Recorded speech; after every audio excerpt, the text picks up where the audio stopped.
자, 이번 이야기는 시청자 아코님께서 찾아와 주셨습니다. 아코님을 빠르게 모셔보도록 할게요. 안녕하십니까. 아이고, 오늘 이렇게 맞춰주셔서 다시 한번 또 너무너무 감사드립니다. 고맙습니다. 아유, 별 네. 말씀을요. 자, 오늘 아코님께서 찾아와 주셨고, 오늘 해주실 이야기는 어떤 이야기가 될지 조금만 이야기해 주시면 좋을 것 같아요. 오늘은요, 예. 이게 들었던 이야기 중에는 가장 최근이에요. 오, 예. 예, 제가 장집을 산이랑 가다가 네. 이거를 듣게 되었어요. 이게 현재 진행형이고 1년 뒤에 이걸 다시 풀어드릴 수 있을 것 같아요, 돌비. 그렇게 나오네요? 네, 그런데 이게 오늘로서 끝은 나는데 1년 아. 뒤에 이게 세미로 나올 가능성은 있어요. 알겠습니다. 그럼 도대체 어떤 이야기일지 바로 출발을 해보도록 하겠습니다. 렛츠고! 기리십니다. 아코요!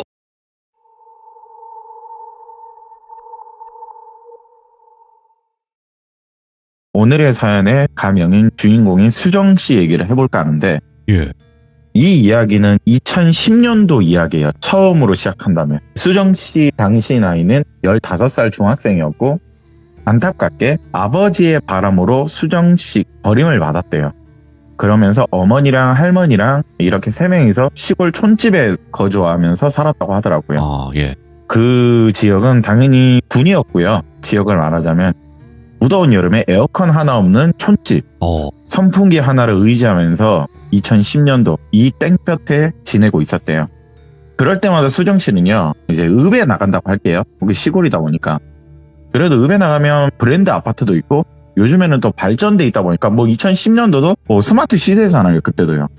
아파트도 많고, 이쁜 빌라도 많을 때인데, 그 어린 나이 중학생 수정 씨가요, 나는 언제쯤 이 헌집을 탈출을 해서 저런 새 집에 갈 수 있을까? 참 짠한 생각을 많이 했더라고요. 15살이 얼마나 부럽겠어요. 현재 경제 상황이 이러니까 방법이 없죠. 둘 다 한날에는 친구 집에 잠시 놀다가 집에 가기 위해서 버스 타는 쪽으로 가고 있었다는데 원피스를 입은 예쁘게 생긴 대학생 언니로 보이는 사람이 서 있었대요. 그런데 자기를 바라보더니 여기 학생 미안한데 여기 다이소 방향이 어딘지 알 수 있냐고. 내가 여기 이사 온 지 얼마 안 돼서 그러는데 혹시 어딘지 알아요? 길을 이렇게 묻더래요. 아 언니 저도 다이소 살 거 있는데 같이 가요. 그러면서 길잡이를 하면서 같이 갔는데 그 언니가요 엄청 이쁘고 뭔가 당시 수정씨의 눈에는 나도 이 언니처럼 예쁘게 클까? 이런 생각을 많이 할 나이기도 하잖아요. 중학생이니까. 나도 꼭 저렇게 예뻐졌으면 좋겠다. 되게 언니 예쁘다. 그러면서 언니한테 물어봤대요. 언니는 얼굴이 예쁘신데 혹시 집도 저기 뒤에 땡땡 아파트 살아요? 말을 하니까 응 얼마 전에 이사 왔다고. 와 언니 부자구나 부럽다. 혼잣말로 고개 숙이면서 수정씨가 중얼중얼 댔대요. 부러우니까. 근데 너는 여기 사는 거 아니야? 아니요 여기 친구 집이에요. 저는 여기 버스 타고 40분 정도 가야 하는 땡땡 시골 깡촌에 살고 있다고. 아 그렇구나. 근데 언니도 부자 아니야. 최근에 대학 졸업해서 여기 왔는데 일 때문에 온 거라고. 그렇게 말을 들으니까 언니는 그래도 어리고 예쁘시고 집도 있잖아요. 부러워요. 저는 언니처럼 언제 저런 집에 살고 싶은지 어떻게 하면 언니처럼 대학 졸업하고 아파트에 살 수 있을까요? 네, 이런 식으로 물었대요. 돌비님 보통이잖아요. 그럼 이 어린 학생이 돌비님이나 저한테 이런 질문을 한다면 보통 이제 입에 발린 소리 사실 해야 되잖아요. 예, 너도 저런 집에 살 수 있어. 공부 열심히 하고 부모님 말씀 잘 듣고 그러다 보면 너 상황에 맞게끔 행복이 따라오고 너의 꿈은 무궁무진하고 항상 미래가 밝아. 이래야 되는 게 정상이잖아요. 다 그럴 거예요. 여러분들도 그럴 거고. 당연히 그런 멘트가 나와야 되는데 그 질문을 받은 그 여자의 말이 간절히 기도해봐. 간절히 기도해봐. 하늘에 있는 하나님, 부처님, 예수님 이런 종교적 신들이 있지 얘야. 너도 그 중에 한 분을 고르던지 아니면 너 자신한테 간절히 기도하면 들어주지 않을까? 야 요즘 너도 나도 아파트 사는 사람이 천재야. 너도 삶을 그렇게 비관하지 말고 간절히 너가 원하는 걸 기도해보라고. 그런 말을 하더래요. 예. 근데 그 당시 수정씨도 중학생이면 알 나이거든요. 자기가 생각하기에도 입에 발린 답변을 들으려고 그냥 물은 건데 공부 열심히 해라 부모님 말씀 잘 들어라 이런 말 나와야 되는데 이런 말을 안 하니까 이 언니는 다른 말 하니까 그 당시는 뭔지 모르게 믿음이 가더래요. 예. 생각해보니까 여기 지역이 큰 지역도 아니고 군이에요. 사람도 그렇게 많지 않고 주변에 친구들이 그러고 보니까 불교 신자도 있고 기독교 신자도 있고 다 그런 친구들이래요. 예.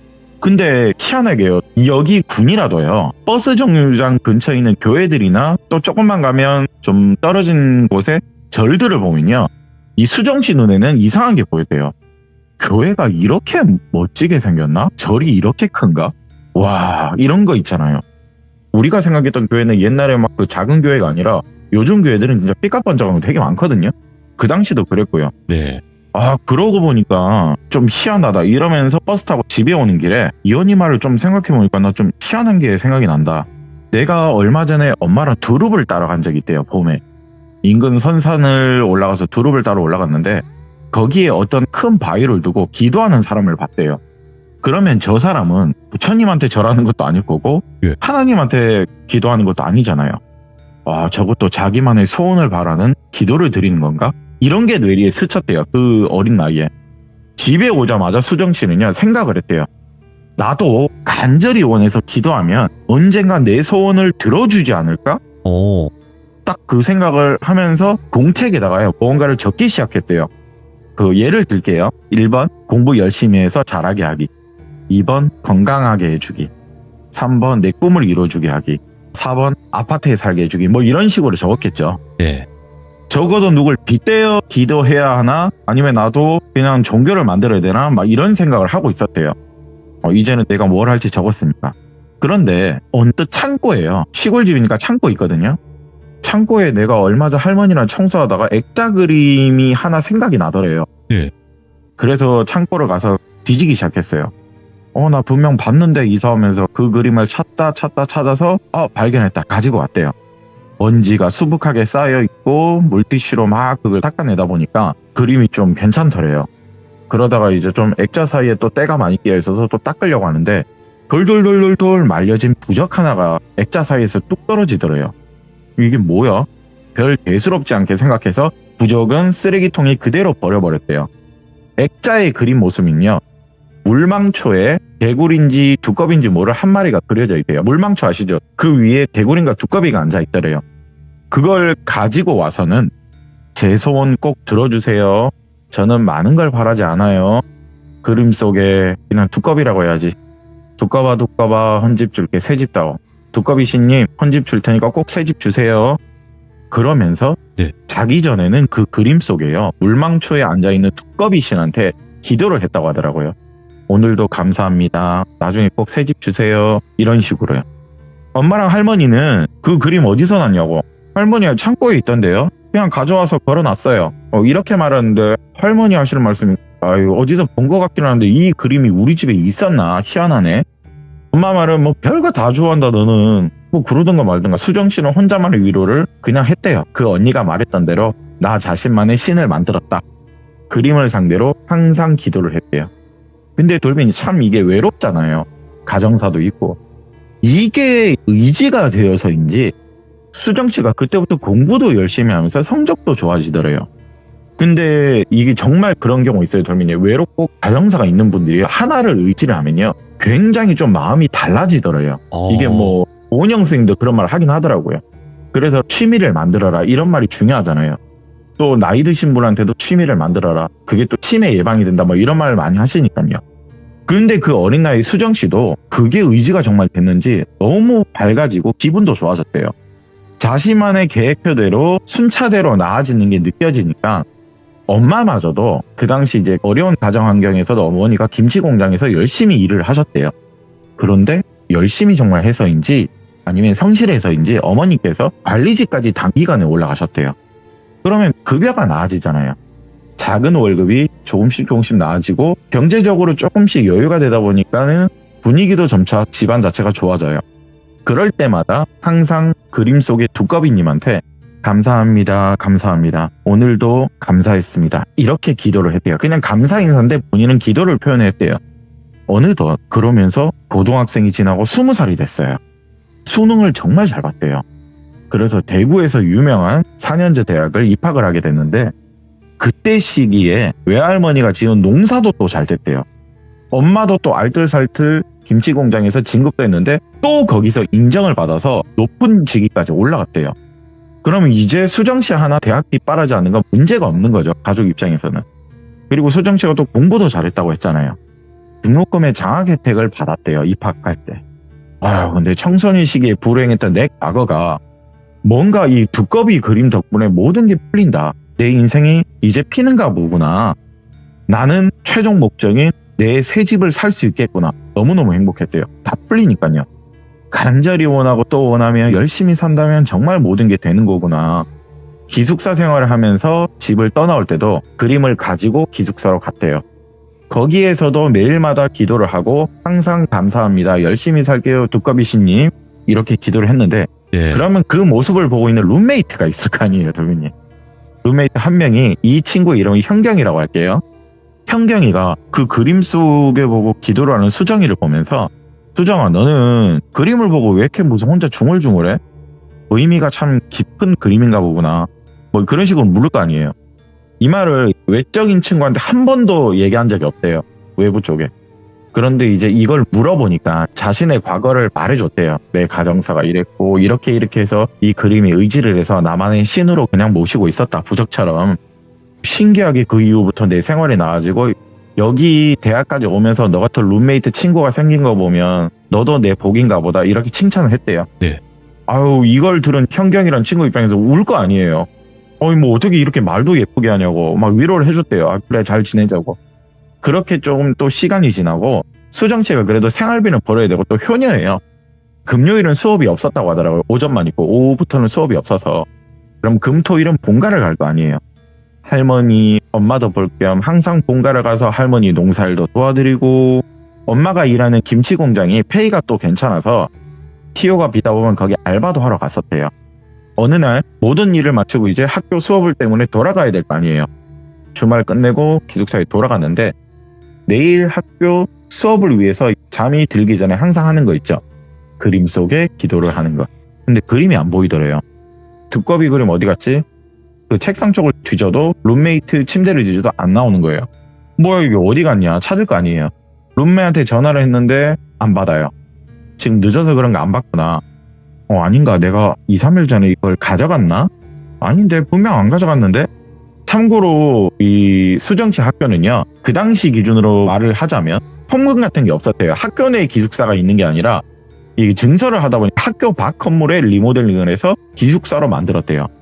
물론 여자 기숙사, 남자 기숙사는 따로 있는 거지만 기숙사 내에 통금은 없었대요. 쉽게 말해서 자유롭게 이제 왔다 갔다 할 수 있는 거죠. 일단 다음날 기숙사에 현경이가 들어오겠지 하고 기다렸는데 다음날 안 오더래요. 뭐야 얘 수업도 결석인가? 아무튼 같은 과 친구는 아니었대요. 수업 시간표도 당연히 다를 거고 2, 3일이 지나도 현경이가 안 들어오고 전화도 안 받기를 무슨 일이나 했는데 그렇게 1, 2주 정도 지났대요. 그런데 수정 씨한테 전화가 하나 오는데 여보세요 받을 거 아니에요. 저기 정말 죄송한데 혹시 룸메이트 중에 현경이 아시냐고. 네, 고등학교 동창이래요. 왜 제 룸메이트 왔다고 누구세요 왜 그러시냐 물었는데 혹시 현경이 지금 안 들어오고 있는 거 아시죠? 안다고. 안 그래도 지금 수업도 있는데 얘 지금 왜 기숙사도 안 들어오고 지금 결석인가요? 물어봤대요. 그 친구한테. 지금 현경이 병원에 있어요. 이러는 거예요. 예? 병원에 있다고요? 저기 죄송한데 그 룸메이트 친구 제가 이걸 말해야 되나 말아야 되나 사실 이렇게 진짜 떨면서 얘기했대요. 어부어부 거리면서. 현경이 남자친구 있는 거 알죠 수정씨? 예 알죠. 당연히 룸메이트니까. 고등학교 때부터 사귀었다고 하던데. 네 맞다고. 수정씨 뭐 금요일이나 주말마다 집에 간다는 거 들었다. 그러면 현경이가 뭐 이런 말하기 좀 뭐하지만 가끔씩요 기숙사에 남자친구를 몰래 데리고 와서 재우고 그랬다. 사실 나도 알고 있었다. 근데 수정씨도 그 당시 이 말을 들으니까 기분 안 좋았대요. 결국에 현경이가 나 몰래 나 없을 때마다 분장을 해서인지 뭐 코트를 뭐 들러쳐매서인지 이 기숙사에 끌어들였다는 거잖아요.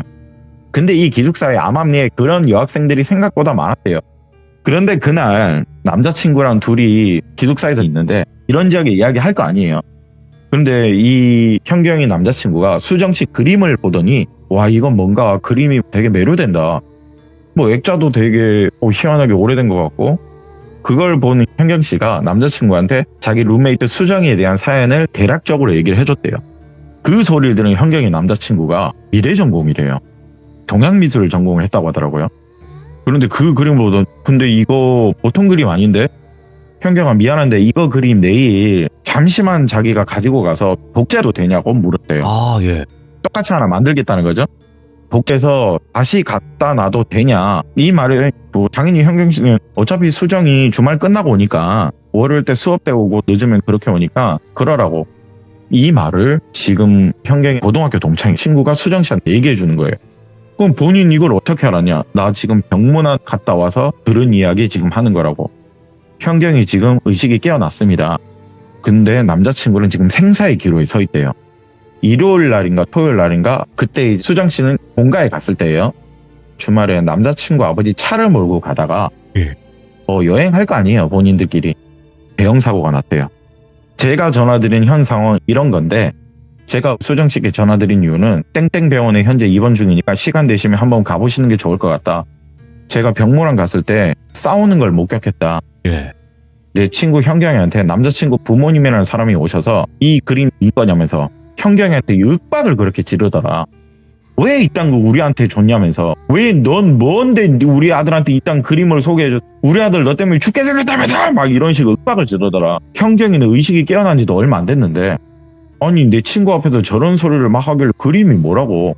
현경이는 내 그림 아니라고 그렇게 해명을 했는데도 당장 이 그림 주인 데리고 와. 네가 아니라고 했지. 아니면 네가 그림 중에 네가 거짓말한 거야. 이렇게 계속 윽박 지르니까 현경이가 나보더니 번호를 하나 주면서 여기에다 연락을 좀 부탁한다. 이 얘기를 그대로 해줘라. 그래서 자기가 용기 내서 지금 본인한테 전화를 하는 거다. 이렇게 얘기를 하더라고요. 일단 알겠다고. 수정 씨는 일단 들었잖아요. 그리고 수정 씨 그림이잖아요. 그리고 룸메이트고 친구잖아요. 그 말을 듣고 그 주 오전 수업을 마치고 금요일 날 병문안을 수정 씨도 갔대요. 병문안을 가서 현경이를 보는데 몰골이 진짜 말이 아니래요. 사고를 당연히 크게 났으니까요. 온몸에 깁스에 축 처져 있는 얼굴 모습. 안타깝죠. 야, 아이고 너 어쩌다 괜찮냐고 현경아 괜찮냐고 말은 하는데 현경이 눈에서 눈물이 펑펑 흐르더래요. 수정아 정말 미안하다고. 네 물건 함부로 손대서 이러는 것 같은데 정말 미안하다고. 아니 그 물건하고 네 사고 난 거하고 무슨 상관이냐고. 그런데 현경이 말해서 이상한 말을 하더라고요. 저기 밑에 가면 장례식장이 있거든. 이 병원 안에. 우리 남자친구 빈소 마련돼 있다고. 그러면서 펑펑 울더래요. 결국에 그럼 갔다는 거잖아요. 어젯밤에 갔대요. 그런데 남자친구 어머니가 어제도 나한테 하는 소리가 야 인간아 너 때문에 죽은 거라고. 너 때문에 죽은 거라고. 이 그림 어느 건지 당장 데려가면 네 거 맞지? 너 때문에 죽은 거라고. 이 죽을 자꾸 이상한 소리를 하신다. 그리고 그 그림을 남자친구 어머니가 가지고 가셨대요. 지하 장례식 빈소감에 있을 거라고. 이 말에 수정 씨도 이걸 근데 내려가야 되나 말아야 되나 사실 고민이 많았대요. 네. 내가 오랜 기간 뭐 그림신이라면 그림신인데 사실 수정 씨도 그렇게 빠진 건 아니거든요. 그냥 의지를 할 상대가 바로 그 두꺼비 그림이었던 거거든요. 내가 모시면 모신 거 아니면 아닌 건데 내 물건이기는 하니까. 근데 남의 장례식장에 내가 굳이 갈 이유는 없잖아요. 그리고 내가 오랜 기간 기도한 것 뿐인데 이게 진짜 문제가 있는가? 그리고 내 그림 가지고 저렇게 노발대발 하는 게 이건 좀 궁금했대요. 그래도 내 거니까 가져와야 되겠다. 빈소 쪽을 갔대요. 병원은 어차피 건물 안에 지하로 내려가서 빈소로 간 거니까.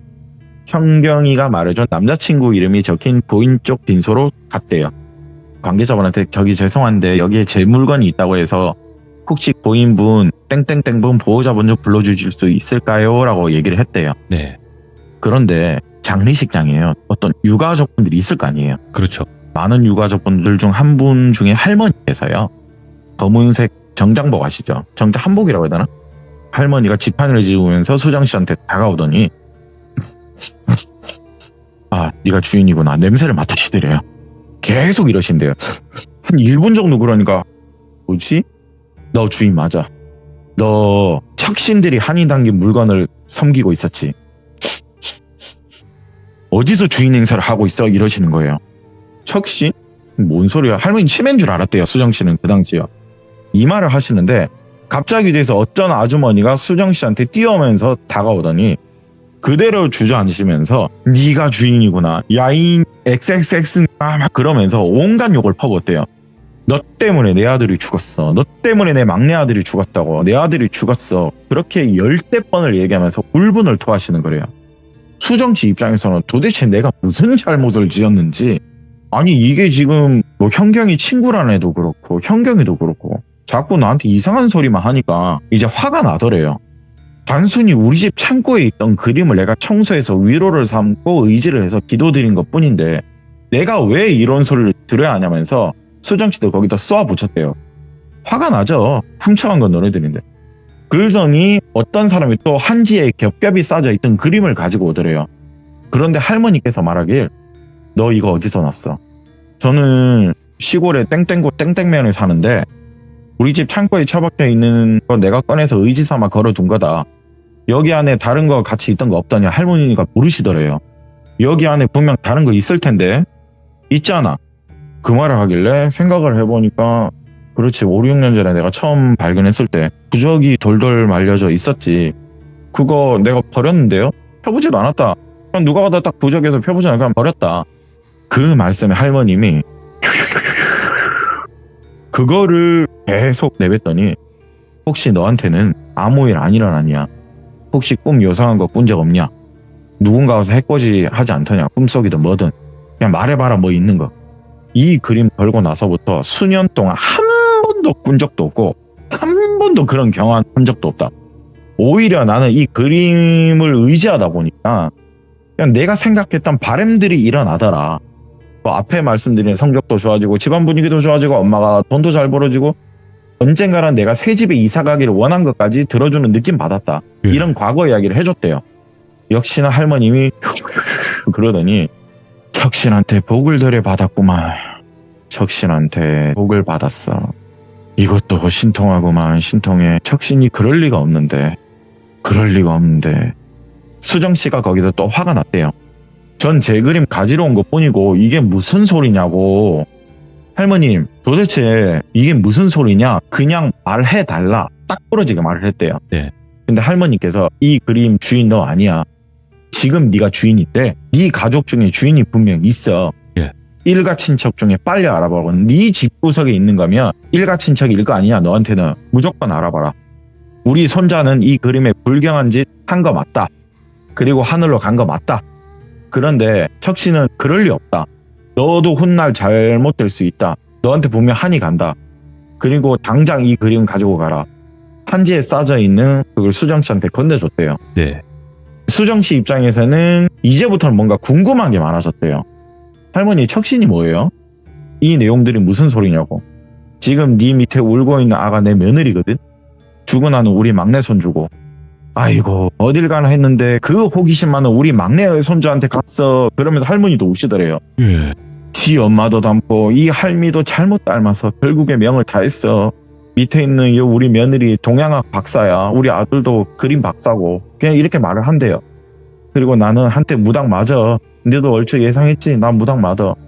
근데 우리 막내 손주가 이걸 알아보다니, 어찌 이걸 알아보다니 관세음보살. 이런 말을 하시더래요. 어려운 말을. 수정씨는 이 이야기를 듣는데도 네. 당연히 이게 도대체 또 뭔 소리야. 일단 연락처를 유가족분들에게 받고 수정씨도 집에 가서 이걸 알아봐야겠다 생각해서 알아봤대요. 당연히 집에 가면 남아있는 게 할머니하고 엄마잖아요. 물어봤대요.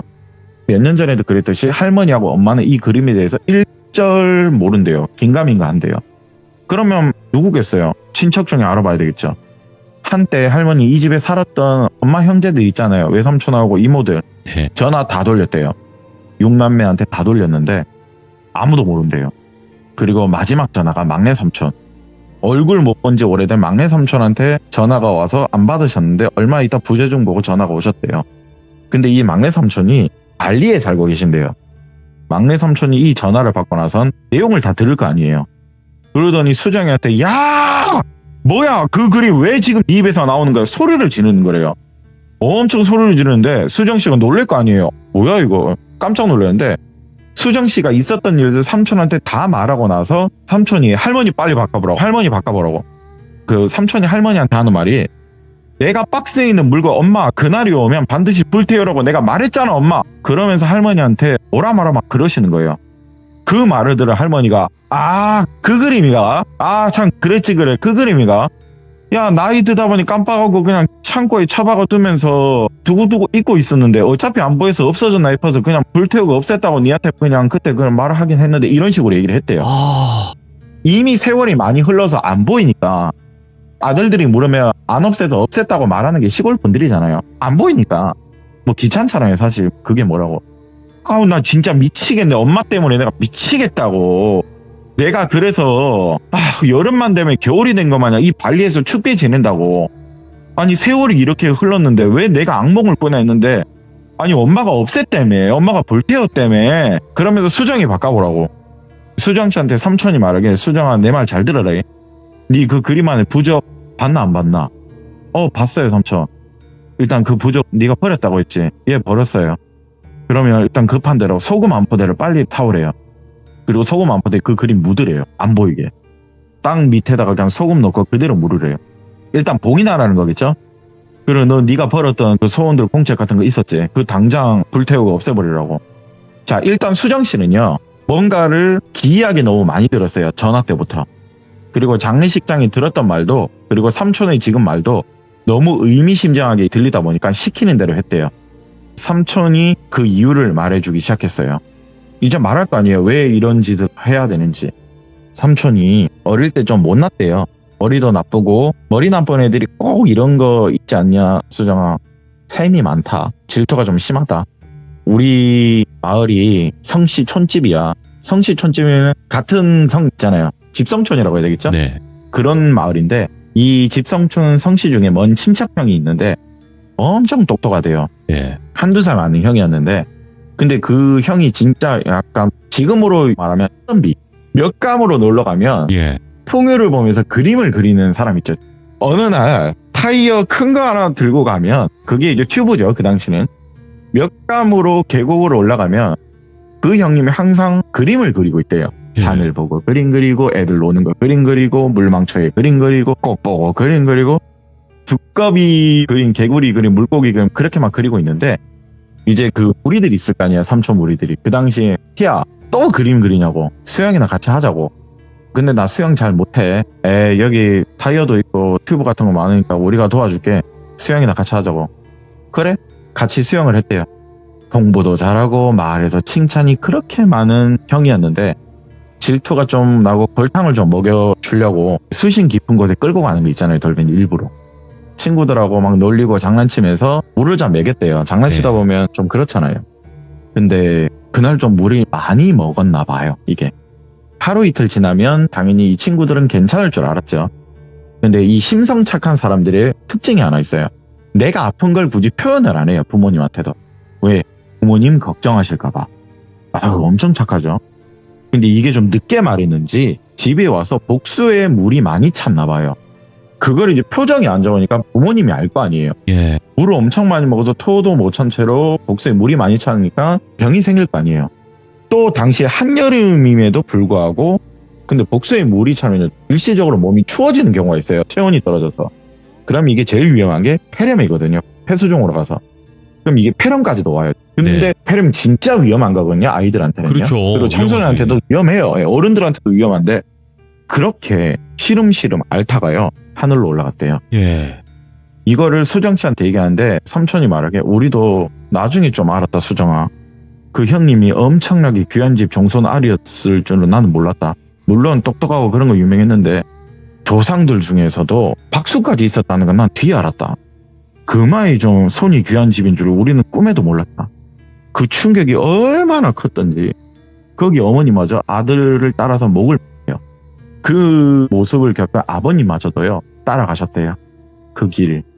살아생전 그림을 워낙 좋아하는 형님이었는데 방에 놀러 갈 때마다 많은 그림 있었는데 그 중에서 당시 그리던 물망초 그림을 삼촌한테 줬다 아이가. 삼촌이 개구리하고 두꺼비를 많이 잡아줬거든 그 형님한테. 근데 그 그림 받아서 내가 집에 갖고 오고 그 집에 우환이 우리 장난으로 시작된 것 같아서 너무 좀 괴롭긴 했다. 친구들끼리 말하길. 그 집 식구들은 당연히 우환 때문에 떠나고 당연히 물건들은 그 집에 있는 거 다 불태울 거야 아이가. 또 새로운 사람들이 와서 그 집에 살게 될 거고. 근데 그 지나가는 무당인지 보살인지 교수인지 모를 사람이 이 집에는 우환이 많이 있으니 척이 많이 끼어 있으니 반드시 달래주거나 없애시는 게 좋을 겁니다. 라고 충고를 줬는데 사는 사람 중에 그런 사람 믿는 거 있겠나 없겠나? 없지 당연히. 그냥 상기라. 근데 삼촌 방에 그림이 있지 않나 수정아? 삼촌도 당시 그때 귀신 안 믿었다. 삼촌이 수정이 네 나이쯤 됐을 때부터 당시 그림 그리던 형님을 좀 골탕을 먹여서인가? 우리 나이 되니까 내 친구들이 하나둘 죽어나가는 기라. 예. 그 골탕 먹였던 멤버들이 있을 거 아니에요. 이유는 다양했대요, 돌비님. 하나는 교통사고, 하나는 산재, 또 한 친구는 뭐 병사, 뇌졸중 이런 걸로. 이게 우연이라면 우연이지만 6명 중에 3, 4명 죽어나가는 거는 이게 우연이라고 말할 수 없는 게 참 희한한 기라. 이유는 마지막에 죽어나가 뇌졸중한데 그 아가 나한테 내가 병문안 갔을 때 이런 말을 하더라. 친구야, 너 그때 철수 형아 기억나나? 우리 물맥인 형아, 그 하늘 간 형아.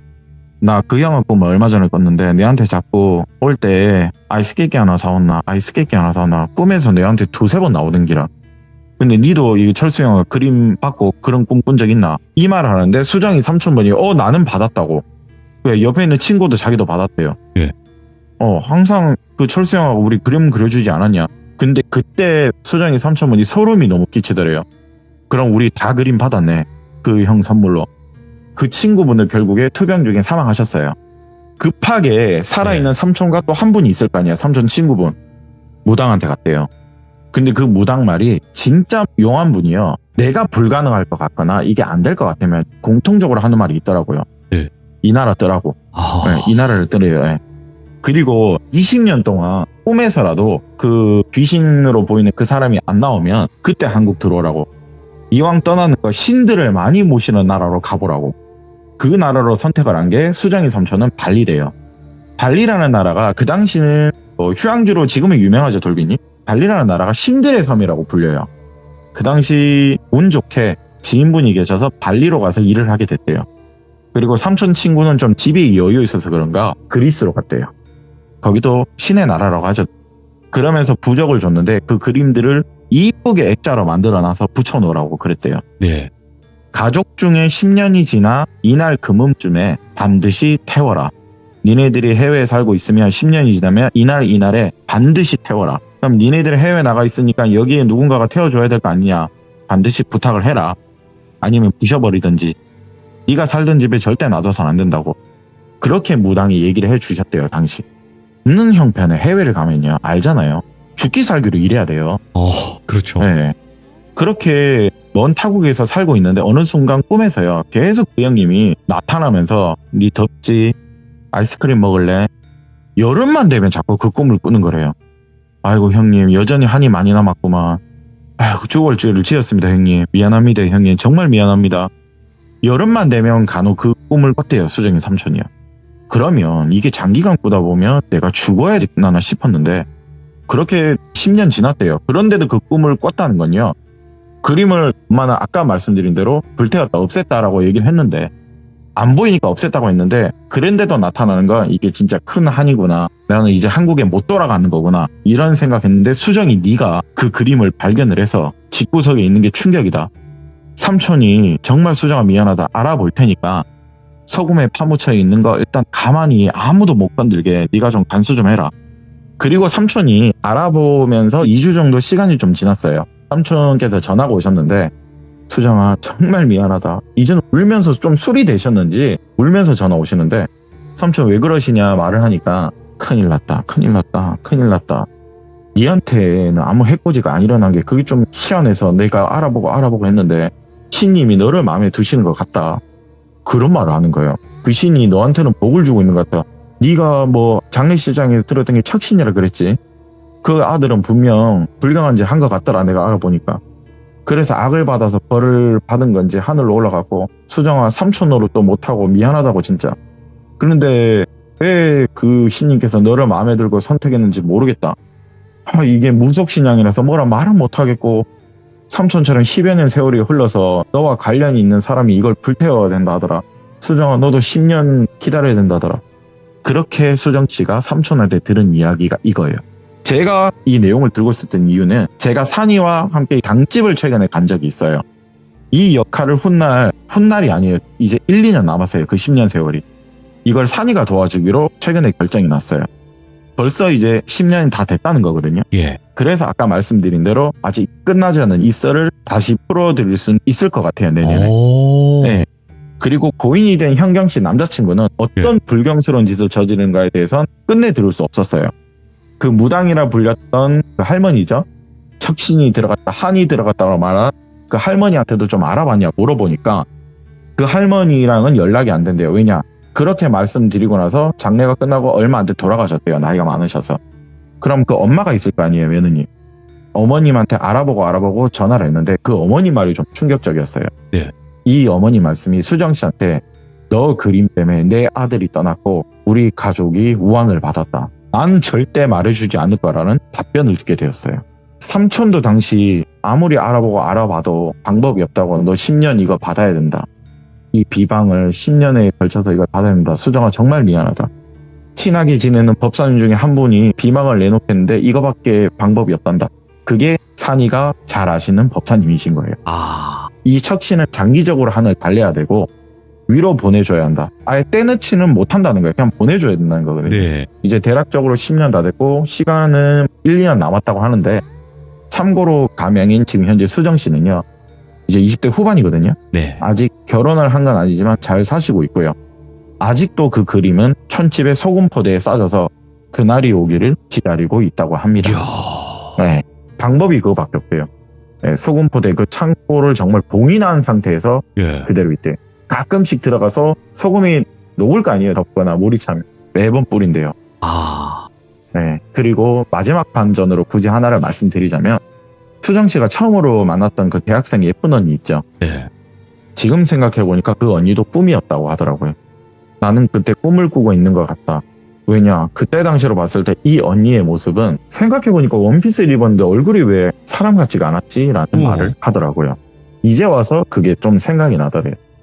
네, 오늘 이야기는 좀 기이한 이야기를 하나 들고 와봤습니다. 그러네요. 기이하네요. 기묘하기도 하고 뭐 신묘하기도 하고 굉장히 여러 가지. 그리고 척신이라는 그런 게 저희 시들무에 등장한 적이 제 기억으로는 거의 없거든요.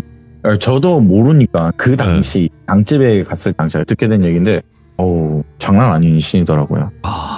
오늘 그래도 아코님께서 굉장히 저희가 흥미롭게 들을 수 있었던, 그리고 또 1년 뒤에 어떤 일들이 벌어질지 모르는 이야기를 먼저 한번 들어봤는데 너무너무 잘 들었습니다. 아코님 정말 감사합니다. 아유, 별 말씀이요. 네. 수고하셨습니다. 항상 건강하시고요. 감사합니다. 예, 감사합니다. 네. 자, 여러분들 돌비 아코 검색하시고요. 첫 번째 이야기부터 정주행 꼭 하시길 바라겠습니다. 아코님은 꼭 이야기를 들어봐야 되는 분 중에 한 분이시기 때문이죠. 감사합니다. 고맙습니다.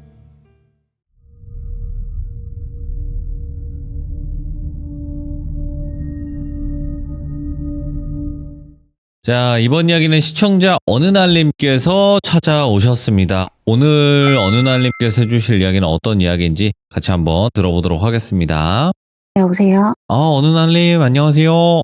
네, 안녕하세요. 네, 왜 이렇게 목소리가 안 좋으셔요? 제가 오늘 들려드릴 이야기가 네. 돌비님 또 아실지 모르겠지만 약간 그런 소리 들어서 긴장 안 하고 오늘은 좀 잘해야지 이런 생각이었었는데 네네네. 긴장하실 필요 없어요. 항상 밝게, 처음에는 밝게, 이야기는 무겁게. 아시겠죠? 네, 오늘 좀 무겁게 하겠습니다. 알겠습니다. 그러면 바로 출발해보도록 하겠습니다. 렛츠고! 기리십니다. 어느 날이에요?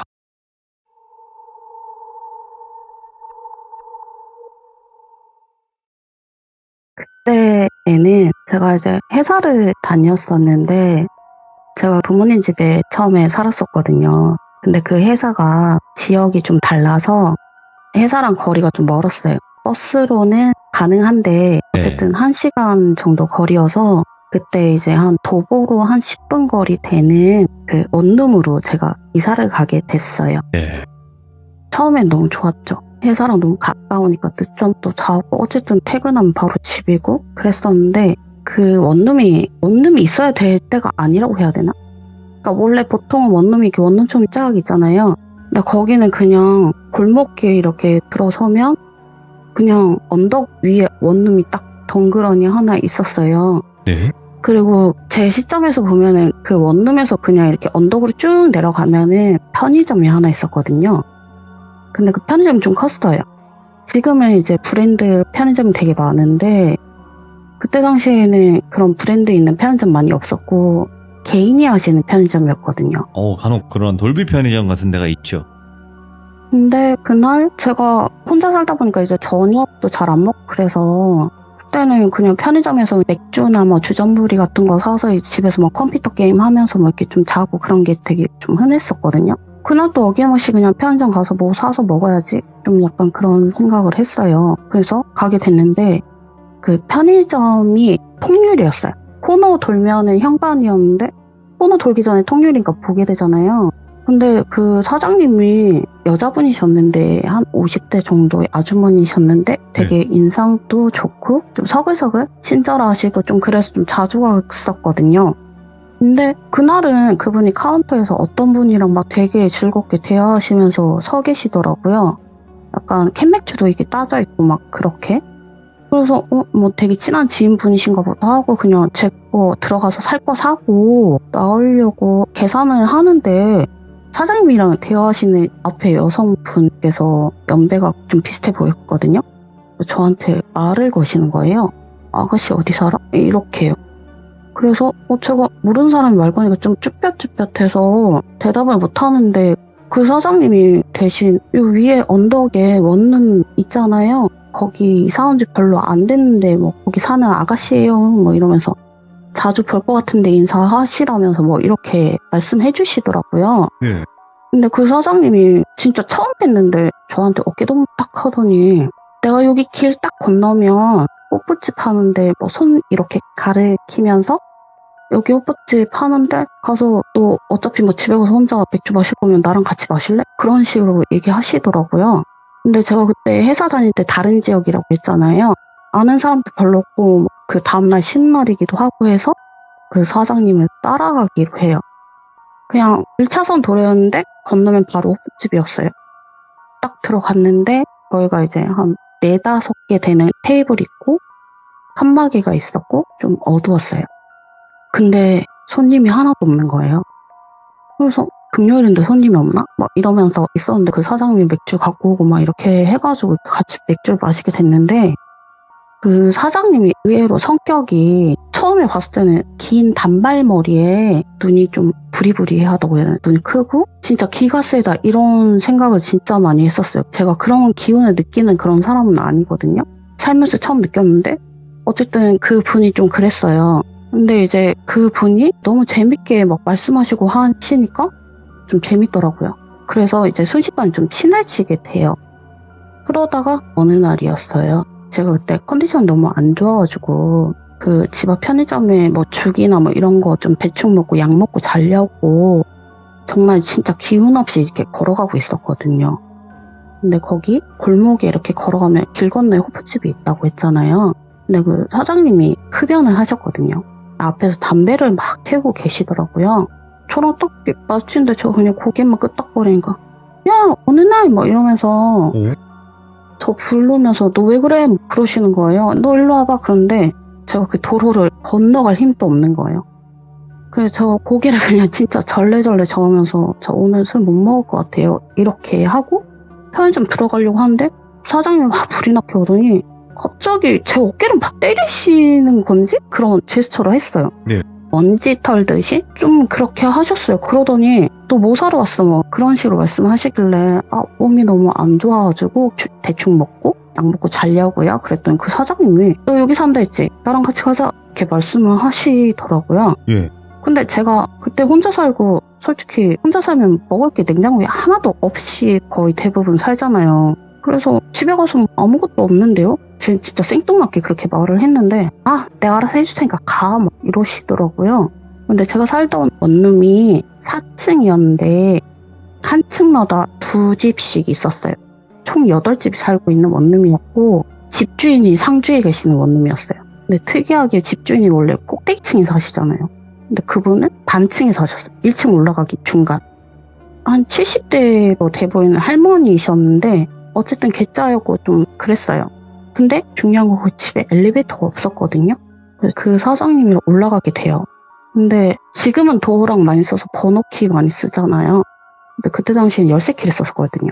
열쇠를 따서 딱 집에 들어갔거든요. 그때 그 집 구조가 되게 조그마한 원룸이었는데 딱 들어가면 왼쪽이 화장실이고 바로 앞에 싱크대 조그만하게 있고 그리고 냉장고 있고 그 바로 옆에 조그마한 장롱이 있었어요. 근데 그 장롱이 아직도 기억나는 게 위로 이렇게 딱 양문으로 열 수 있는데 짧은 티 같은 거 이렇게 걸 수 있는 조그마한 장롱이었거든요. 근데 밑에 서랍이 2개 있고 보통 어린애들이 쓰는 그런 장롱이 약간 그런 구조로 많이 되어 있잖아요. 그 장롱이 있었어요. 처음 이사 갈 때부터. 근데 사장님이 집에 딱 들어서자마자 장롱을 보시더니 진짜 뭐 쉬운 사람 마냥 그 장롱을 양문으로 막 열더니 거기 있는 옷을 다 그냥 비벼서 막 그냥 바닥에 내팽개치시더라고요. 근데 보통 제 성격 같으면 뭐 하시는 거냐, 남의 집 와서 막 이렇게 얘기할 건데 그날은 진짜 너무 아팠어요. 근데 그 장롱 바로 맞은편이 침대였거든요. 그 침대에 그냥 진짜 걸터 앉아서 멍하니 그냥 본 거예요. 뭐하나 이런 식으로. 근데 그 사장님이 보물찾기 하듯이 진짜 막 장롱을 막 위에부터 시작해서 그 다음 밑에 서랍까지 해서 뭐 다 디비시더니 맨 밑에 서랍이 있었어요. 근데 그거를 그냥 꺼내서 바닥으로 이렇게 엎으신 거예요. 근데 그 밑에 서랍에서 부적이 나온 거예요. 예. 노란색 부적을 딱 보게 됐는데 저도 사실 그때 뭐 그렇게 가구에 붙여진 부적이 처음이라서 실제로 본 게. 네, 그래서 그 사장님한테 여쭤본 거예요. 원래 뭐 이런 가구에 뭐 이렇게 부적이 있냐 이런 식으로 얘기를 했어요. 그랬더니 그 사장님이 그 부적을 보더니 막 그거를 꺼집어내서 그걸 뭐 태우거나 뭐 어떻게 찢어버리거나 약간 그러실 줄 알았거든요. 근데 조용히 그 서랍만 쓱 이렇게 넣는 거예요. 부적 있는 상태로. 그리고 그 위에 옷걸이에 옷이 한 2-3개 걸려 있었는데 그거를 그냥 바닥에 내팽개치더니 따라나 이러시더라고요. 근데 제가 사는 원룸 4층이라 했잖아요. 거기서 걸어내러 갔는데 처음에 진짜 너무 아팠거든요, 몸이. 근데 그러고 4층에서 이제 한 계단 한 계단 내려갈 때마다 겨울이 너무 추울 때 옷 딱 이렇게 껴있잖아요. 겹쳐서. 그게 계단 내려갈 때마다 한 겹 한 겹 그냥 없어진다? 좀 날아가는 그런 기분이 들면서 몸이 좀 가벼워지더라고요. 이상하다? 막 그러면서 그때는 그 장롱이랑 무관하게 그냥 몸이 좀 괜찮아지나 보다. 약간 그런 생각을 했었어요. 그래서 저 어디 가시는데요? 막 그러니까. 근데 그 사장님이 여기서 말 못하니까 따라 나와 가게에서 얘기 막 이러면서 자기 가게에 데리고 가시더라고요. 근데 그 가게 가시더니 진짜 그 사장님이 진짜 엄청 목마른 사람처럼 냉장고에서 병맥주 그냥 딱 따서 진짜 원샷을 막 하시는 거예요. 와 먹더니 너도 딱 보니까 좀 살아난 것 같으니까 한 잔 마셔 막 그러시는 거예요. 근데 제가 좀 먹기 좀 그래서 제가 얼어서 그냥 서 있었어요. 근데 그 사장님이 저한테 등을 막 때리시는 거예요. 또 막 때리고 어깨도 막 때리고 막 하더니 진짜 재수없다는 듯이 부엌에 가서 뭐를 가지고 와서 제 몸에 막 뿌렸어요. 소금인가? 네, 진짜 바닥 봤더니 굵은 소금이어서 굵은 소금. 또 왜 그러시냐고 사장님이 저한테 그러시는 거예요. 또 지금 내가 얘기하면 그 집에서 못 사니까 일단 술 마시고 내가 다시 얘기해줄게 그러시더라고요. 근데 진짜 그때 무게감이 엄청 컸었거든요. 어떤 얘기도 귀에 안 들리고 좀 무서웠어요. 근데 그 사장님이 저한테 그 장롱 너가 갖고 온 거냐 뭐 이런 식으로 얘기하시는 거예요. 네. 그래서 처음에 이사할 때부터 그 장롱이 있었다. 풀옵션은 아닌데 뭐 어쨌든 냉장고랑 장롱이 있었다. 뭐 그렇게 말씀드렸더니 그 사장님이 그 집주인을 알 텐데 이렇게 얘기하시더라고요. 그래서 무슨 소리냐 그랬더니 그 장롱 주인이요. 네. 죽은 사람의 것이라는 거예요. 그러니까 예를 들어서 그 집주인이 뭐 중고로 그 장롱을 사서 와도 사람이 죽어서 어쨌든 누가 내놔서 갖고 온 장롱이라든가 아니면 그 집에 살던 사람이 죽었거나. 근데 그 부적의 의미가 그거인 거예요. 물건에 되게 집착하는 영가가 있는데 그거를 잠재우기 위해서 그 부적을 붙여놨다는 거예요. 안 보이는 데다가. 예. 근데 그 영혼이 너무 그 가구에 깃들어져 있어가지고 못 떠난대요. 그래서 저한테 그 얘기 하시는 거예요. 야, 너 진짜 살고 싶으면 너 그 장롱 버리던가 이사 가던가 둘 중 해야 된다. 진짜 그 얘기를 하는데 그때 말 들었을 때는 너무 소름 끼쳤거든요. 무섭기도 하고 그리고 이제 집에 가게 됐어요. 한 새벽쯤 술 마시러 들어갔는데 집이 막 널브러져 있는 거 옷이. 근데 그 옷을 막 개다 보니까 뭐 자켓도 있고 맞잖아요. 뭐 셔츠도 있고 뭐 블라우스도 있고 여자니까 뭐 그래서 이게 개 넣을 수 있는 거랑 없는 게 있으니까 걸어놔야 되고 뭐 행거도 없고 되게 답답한 상황이었어요. 행거를 사야 되나 혼자 고민을 하다가 제가 그러면 안 됐었는데 그 장롱이 옷을 걸게 돼요. 너무 지저분해 보이니까 그냥 거기다 옷을 다시 정리해서 넣게 됐거든요. 그러고 난 다음에 자려고 불을 딱 껐어요. 근데 바람이 부는 거예요. 원룸이 조그만한데 바람이 불 턱이 없거든요. 제가 뭐 에어컨 크거나 그러지 않으니까 이게 바람을 타고 휘바람 소리인지 사람 무슨 소리인지 뭐 이상한 소리가 나는 거예요. 순간 너무 무서워서 불을 켰어요. 창문이 열렸나? 뭐 화장실 문이 열렸나? 하면서 확인을 하게 된 거죠. 다 닫혀 있는 거예요.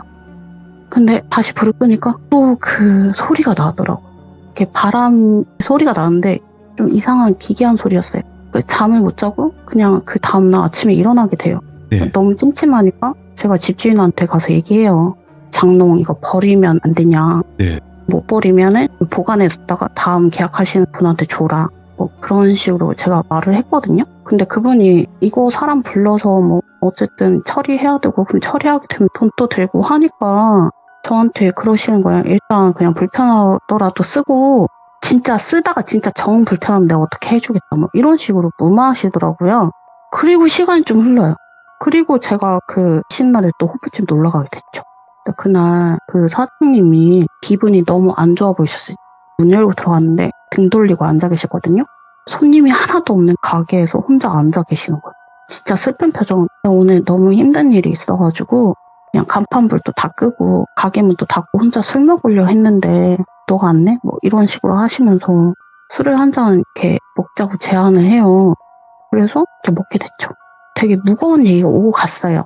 엄마 뻘이기도 하고 이모 뻘이기도 한데 어쨌든 제가 겪지 못하는 그런 얘기들을 좀 많이 해주시니까 집중도 되고. 근데 그 술을 마시다가 그 사장님이 저한테 그 장롱 얘기를 하시는 거예요. 야, 너 그 장롱 처분 안 했지? 이런 식으로. 그래서 제가 그때 좀 술기운에 도대체 그 장롱이 뭐길래 자꾸 그렇게 뭐라고 하시냐. 안 그래도 그런 얘기에서 신경 써서 그런지 제가 좀 약간 이상한 뭐 느낌도 들고 너무 무섭다 뭐 그런 식으로 얘기를 하게 됐어요. 근데 그 사장님이 야 그거 일반 장롱 아니고 진짜 죽은 영혼이 깃든 장롱이니까 이 부적의 힘으로도 안 내는 그런 억누를 수 없는 그런 장롱이면은 어쨌든 그거 어떻게 처분해야 된다. 진짜 심각하다. 이게 시일이 얼마 안 남았다는 식으로 말씀하시는 거예요. 너한테 시간이 별로 없어. 약간 이런 식으로. 그러더니 난 분명히 얘기했어. 이러면서 빨리 처분해라 막 그러시더라고요. 그래서 좀 선뜻했어요. 왜냐면 제가 잠도 못 자고 계속 소리 들렸다 했잖아요. 지금은 제가 좀 이상한 거 많이 하는데 그때는 그런 거 없었거든요. 악몽도 안 꾸고 잘 믿지도 않았는데 그런 소리가 귓가에 계속 맴맴 돌면 사람 미치거든요. 그래서 집주인한테 말하게 돼요. 그냥 이거 제가 돈 내서 사람 불러다가 이 장롱 처분한다. 그런 얘기는 안 했어요. 귀신 얘기는 안 하고 그냥 옷 걸 수 있는 공간이 많이 없으니까 처분하겠다니까 그 집주인이 또 흔쾌히 그냥 그렇게 하라고 하시더라고요. 그때가 제가 주 5일 근무해서 토요일 날에 이제 쉬는 날이어서 그때 이제 토요일 날 처분하려고 어쨌든 사람들이랑 이렇게 다 약속을 잡았었거든요. 근데 그 전날 금요일 날에 제가 모임이 있었어요. 그때 이제 친한 사람도 많이 오고 하니까 모임을 엄청 열심히 나갔어요. 사람들이랑 친해지려고. 근데 그때 아무튼 새벽 6시까지 제가 술을 마셨는데 제가 술이 좀 셌어요. 어느 정도냐면 그냥 술 마시면 취한 애들 1명, 2명, 3명 이렇게 다 그냥 보내고 마지막에 제가 그냥 집에 가는 스타일이었거든요. 말짱하게. 그날도 어김없이 이제 집에 갔거든요. 원래 편의점에서 그냥 이렇게 딱 골목 지나가면 집에 오는데 희한하게 그날은 편의점 그냥 지나서 코너로 이렇게 꺾어서 또 다른 골목길인데 아무튼 그쪽으로 가도 그 원룸이 나와요. 그날은 거기로 그냥 걸어가게 됐어요. 근데 거기 공중전화가 있었거든요. 그때 스마트폰을 안 썼어요. 배터리가 되게 금방 닳았었는데 네? 근데 제가 휴대폰 배터리도 없는데 희한하게 그날 집에 전화하고 싶은 거예요. 그래서 동전을 이렇게 꺼내가지고 공중전화로 집에 전화를 하게 됐어요. 그랬더니 저희 아버지가 받으시더라고요. 저희 아버지가 우리 딸 쉬는 날인데 되게 일찍 일어났네? 이렇게 말씀하시더라고요. 예. 근데 늦게까지 술 먹었다 하면 혼날 것 같으니까 뭐 그렇게 됐네 하면서 아빠가 뭐 집에 지금 올 거야? 막 이런 식으로 물어보시더라고요. 그래서 내가 좀 피곤해서 좀 자다가 좀 있다가 컨디션 봐서 갈게 뭐 이런 식으로 얘기했어요. 그리고 집에 들어갔는데 계단을 올라가는데 예. 돌을 짊어지듯한 그런 느낌으로 올라가는데 식은땀이 막 나는 거예요. 예. 근데 제가 그때 술이 안 취했었거든요, 분명. 근데 식은땀 막 너무 나면서 너 술 먹어서 그런가? 그러면서 기억을 없어져 버려. 그리고 난 다음에 어느 정도 시간이 흘렀는지 모르겠어요. 그리고 눈을 딱 떴는데 제가 그 원룸이 아니라 부모님 집에 있는 거예요. 그래서 놀래서 여기 부모님 집인데 내가 여기 어떻게 왔지? 진짜 이상했어요. 거실에 나갔더니 엄마 아빠가 저 막 쳐다보는데 저희 아버지가 엄청 화가 나셔가지고 너 당장 그 집 정리하고 집에 들어오라고 회사를 그만두던가 아니면 힘들어도 출퇴를 하라 그런 식으로 말씀하시는 거예요. 그래서 내가 뭘 잘못했는데? 내가 왜 이 집에 있지? 막 이러면서 그랬어요. 근데 일요일 날에 저녁에 내가 원룸에 막 간다고 그러니까 저희 아버지가 못 가게 막으시면서 그냥 월요일까지 자다가 출근하라 하시더라고요. 그럼 말을 해야 내가 알 거 아니에요. 옷도 없고 한데 막 그러면서 얘기했더니 저희 아버지가 그날 제가 술 먹고 전화했잖아요. 근데 그때 아버지한테 발신이 찍혔는지 모르겠는데 그날 아빠가 처음에는 우리 딸이면서 대화를 했는데 네. 목소리가 두 개로 겹쳐서 들리더래요. 내가 뭐 얘기하는데 어떤 사람이 뭐 이런 식으로 막 희한한 소리를 내면서 그러니까 아빠가 계속 여보세요 했는데 저는 진짜 아무렇지 않게 그냥 얘기를 하더라는 거예요. 그러면서 아빠 아마 끊어 하는데 거기서 갑자기 씩 웃는 소리가 들리더래요. 끊기 전에 뭔가 새근 웃는 그런 소리가 들렸는데 아빠가 그때 진짜 전화 끊자마자 저희 엄마한테 나 어느 나라한테 간다. 뭔가 확인해야 될 거 있다 하면서 진짜 저희 아버지가 전화 끊자마자 차 끌고 제가 사는 원룸에 오신 거예요. 귀신 잡으러 가시는구만. 예. 그래서 저희 아버지가 이제 4층까지 올라왔는데 제가 그때 얘기했잖아요. 이게 도어락이 아니고 열쇠로 여는 그런 집이었다고. 네. 근데 저희 아버지가 열쇠가 없으니까 문을 막 두들기셨대요. 급하게. 야, 문 열어 하면서 막 두들겼는데 인기척이 하나도 없더래요. 그래서 막 두들기다가 이거 신고해야 되나 어째야 되나 하면서 그냥 이렇게 문고리를 돌렸는데 문이 열리더라는 거예요. 예. 딱 열었는데 연기가 확 나오더래요. 그러니까 집이 타기 직전이었대요. 그냥 가스레인지에 냄비가 엄청 타고 있고 와. 그때 그 연기 속에 제가 자고 있었대요. 근데 저희 아버지는 제가 그 연기에 질식돼서 이제 기절한 줄 알고 막 정신 차리라고 저 얼굴 때리고 뭐 난리도 아니었다 하더라고요. 근데 제가 진짜 어린애처럼 되게 새근새근 그냥 숨 쉬면서 자고 있더라는 거예요. 예. 아무 일도 없다는 듯이. 그래서 저희 아버지가 어쨌든 그 냄비를 싱크대에다 물에 담가놓고 저 들쳐업고 그냥 차에 실어서 집에 데리고 왔대요. 그리고 제가 깬 거예요. 그러니까 아버지는 저한테 그러는 거야. 입에서 술 냄새 나니까 술 처먹고도 아침에 속 쓰리니까 라면 끓여 먹으려고 물 올려놓고 너 그 다 태울 때까지 몰랐냐 이런 식으로 저한테 막 혼내키시더라고요. 근데 저는 그 기억이 없거든요. 그리고 어쨌든 그 집을 처분하게 돼요. 그 장롱도 어쨌든 처분하게 됐으니까 그 집에 있었겠죠. 근데 이제 계약 기간이 조금 남았을 때였는데 집주인이 좀 안 해줄 줄 알았어요. 의외로 그 집주인이 나가라 그러시더라고요. 근데 조건이 있대요. 뭐냐 그랬더니 또 방에 뭐 침대랑 뭐 TV랑 그건 제가 사서 들어갔었거든요. 풀옵션 요새 이제 대세니까 풀옵션을 자기가 내놓는다고 그거를 냅두고 가면 그냥 계약 해지해주겠다 이렇게 말씀하시더라고요. 근데 그때는 제가 본가 가면 어쨌든 침대랑 다 있으니까 어차피 그거 버리거나 처분을 했었어야 되는 상황이었는데 되게 잘 됐다. 그런 생각이 들면서 그 집을 나가게 됐어요. 어느 날 제가 그 회사 근처에 그 호프집이 있을 거 아니에요. 그 원룸 앞이었으니까. 예. 그날 호프집 사장님한테 인사하러 제가 호프집을 가게 됐거든요. 네, 그 사장님이 저 딱 보더니 너 얼굴 되게 좋아졌다. 너 사람 됐다. 그런 식으로 말씀하시더라고요. 그래서 제가 저 원래 사람이었지 뭐 그러면서 웃으면서 얘기했어요. 네. 근데 그 사장님이 진짜 정색하더니 너 그때 사람 아니었어. 헐. 그렇게 말씀하시더라고요. 지금도 좀 무서운데 너 들어와봐 이러더니 그냥 딱 앉아서 제 얼굴 딱 정면으로 쳐다보더니 너 옛날 다른 남자랑 같이 다녔는데 너 몰랐어? 막 그렇게 얘기하시는 거예요. 처음엔 농담인 줄 알았어요. 너 그 남자애가 진짜 악질 중에 악질인 게 뭔지 알아? 이러면서 네 어깨에 축 늘어져서 질질질 그냥 다리가 끌려서 이렇게 다녔다는 거예요. 어느 날은 어깨에 걸터 있고 어느 날은 머리에다 손 올리고 질질질 뭐 이렇게 계속 다녔다면서. 그래서 내가 너 어깨 등 계속 때린 이유가, 그러니까 그 사람이 제 어깨나 이런 게 때리면 그 형상이 사라졌다는 거예요. 근데 그분이 그런 얘기 하시는 거예요. 내가 이 가게에 왔을 때에 하시는 그 호프집 얘기하시면서 그때에도 여기 진짜 잡기신 엄청 많았대요. 그 호프집에. 근데 자기가 기가 엄청 세서 그 잡기신 다 이렇게 물리치고 자기가 터줏대감이 닿다. 근데 귀신이 다 나쁜 귀신만 있는 게 아니라고. 자기한테 뭐 길잡이를 해주시는 그런 영가도 있고 뭐 그런 얘기 막 하시더라고요. 근데 자기가 뭐 기가 세서 그런지 자기가 잘못된지 모르는데 그 모든 귀신이 나가서 그 가게 손님이 없다는 거예요. 예. 그래서 자기가 이제 뭐 거기 1km 이내에 어떤 노래방 거기를 얻어가지고 그쪽으로 이제 이전하게 됐다 그러시더라고요. 저한테 그런 말씀을 하시길래 아, 잘 됐다고 이제 오픈하면 연락 달라면서 막 그랬어요. 근데 그날은 그런 얘기 들으니까 너무 무서워서 그냥 술 안 먹고 집에 가려고 했었거든요. 네. 그 사장님이 저한테 너 그 귀신이 제일 무서웠던 게 뭔지 알아? 그러시더라고요.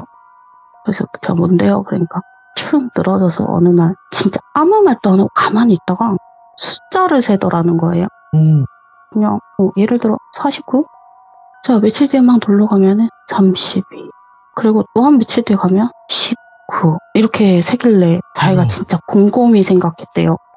왜 어깨를 터는데도 이 귀신이 있는데 왜 자꾸 숫자를 세지 막 이러면서. 근데 그분이 생각해보니까 그거를 저를 데려가는 그 날짜를 세고 있었던 것 같다고 말씀하시는데 저 지금도 머리 지나는 느낌 들거든요. 와, 예. 제가 진짜 그때 막 그런 바람 소리뿐만 아니라 머리치가 엄청 많이 났어요. 예. 이게 시도 때도 없이 찾아왔는데 이게 정수리에서부터 퍼지는 좀 그런 진한 느낌 들어서 솔직히 제가 그때 젊은 나이에 중풍이나 뇌졸중 막 이런 거 막 검색하고 그랬었거든요. 근데 그 이후에는 아무 일도 없었어요. 그래서 그 귀신이 정말 무서웠던 게 그 숫자 세는 귀신. 예. 야. 어느 날. 그때는 사람이 아니었어. 네, 이것도 그때 소름 끼치고. 너무 무서웠어요. 야, 얼마나 힘드셨을까 그때. 그걸 다 알게 되신 뒤에 더 소름이 끼치셨을 거 아니에요. 근데 더 소름 끼쳤던 거는 네. 그냥 그분이 다 알고 계셨는데 저한테 나중에 말씀해 주신 게 더 무서웠어요. 저는 사실. 근데 또 이제 그분의 입장에서는 사실상 이거를 막 그냥 귀신이다 뭐다 이렇게 함부로 얘기하기도 쉽진 않았을 거예요. 그랬을 것 같아요. 왜냐면 뭐 이상한 취급을 당할 수도 있는 부분이 분명히 있으니까. 그게 처음에는 좀 안 믿었는데 네. 나중에 믿게 된 게 그 사장님이 네. 노래 클럽을 여신 거예요. 노래방이 아니라. 네네네. 근데 제가 놀러 갔을 때 내가 진짜 길잡이 해준 귀신 잘 만났다면서 막 흥이 나서 노래를 부르시는 거예요. 제가 놀러 갔을 때. 근데 제가 사실 노래 클럽에 갈 일이 별로 없잖아요. 어리고 네. 하니까. 그냥 한 번 가고 그냥 말았었는데 나중에 연락 왔는데 그분이 건물주가 되신 거예요. 오, 예. 네, 그래서 진짜 귀신 있나? 막 그러면서 좀 그때 많이 느꼈어요. 그러니까 건물을 지어서 원룸에 네. 그냥 건물주. 지금도 엄청 잘 사시더라고요. 오늘 어느 날님께서 해주신 이야기가 굉장히 추운 이야기예요. 이거 굉장히 추웠어요. 이야기 자체가 차가웠어요. 네.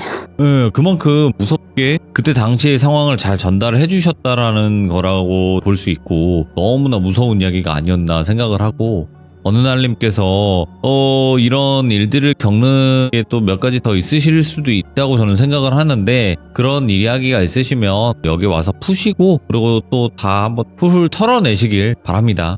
예, 마지막으로 네. 제가 돌비님한테 카톡 보냈는데 제가 요새 이상한 일 되게 많이 겪는다고 했잖아요. 맞아요. 예. 그래서 겁먹어서 좀 쉬겠다 하다가 그냥 뭐 어차피 보이는 거 그냥 할게요 하면서 이제 오늘 출연하게 됐는데 맞아요. 이거는 어느 날이 아니라 진짜 갑자기 생긴 일이라 이게 정리가 되면 제가 진짜 어느 날 아니고 안녕하세요 갑자기입니다 하고 이 얘기를 시작할 것 같을 정도로 진짜 무서운 그런 일을 겪고 있는데 다른 분들 사연 들어보니까 네네네. 시들모에 그 얘기를 하고 또 안 봤던 그걸 본다는 뭐 이런 거를 좀 많이 근데 듣게 됐어요. 저도 그래서 이게 이야기를 해서 다시 귀신을 보는 건가 이렇게 생각도 많이 했거든요. 근데 네. 지금까지 방송을 6년 정도 하면서 통계를 딱 냈을 때는요. 볼 사람은 그 보는 시기가 왔어요. 그래서 보시는 경우가 더 많더라고요. 그러니까 안 보다가 보는 시기가 온 거고 또 다시 안 보다가 또 보는 시기가 온 거고 이게 좀 그 중간에 텀이 있더라고요. 그래서 어느 날님께서 어떤 상황을 겪는지 제가 듣기 전까지는 모르겠지만 일단은 너무 걱정하지 마시고 일단 한번 지켜보죠, 상황을. 네, 뭐 네. 어느 날 이야기는 많으니까 알겠습니다. 일단 그거 하고 갑자기 이야기는 나중에 정리되면 말씀드릴게요.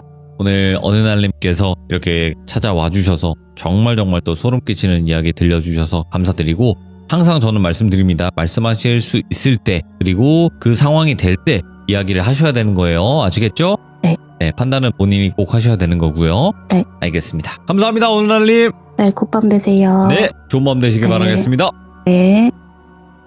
이야기가 참 춥습니다. 차가운 이야기였고 그때 당시 상황이 정말로 전달이 잘 되었던 그런 무서운 이야기가 아니었나 싶고요. 근데 그 귀신이 축 처져 있었다라는 것 자체도 굉장히 소름 끼치는 묘사예요. 그리고 그 숫자를 세는 것까지도. 그래서 정말 어느 날님께서 무서운 일을 겪으셨구나 그거를 알 수 있었던 또 실화 괴담이 아니었나 생각을 합니다. 시청해주신 모든 분들 항상 조심하시길 바라겠습니다. 감사합니다.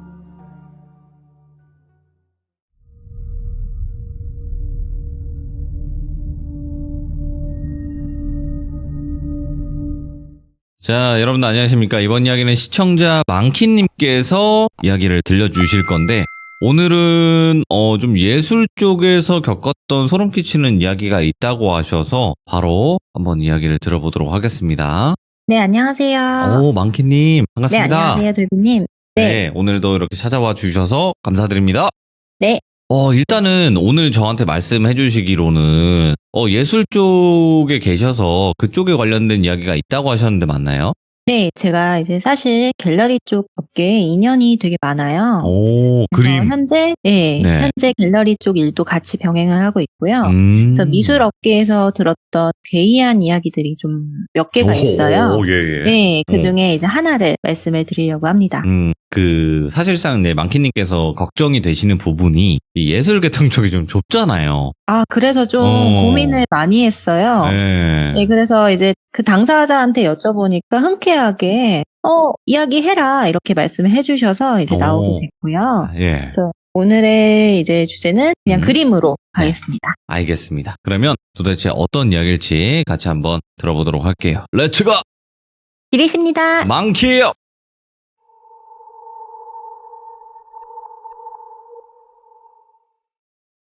이 이야기의 주인공은 여자분이세요. 그래서 똘순이라고 지칭하겠습니다.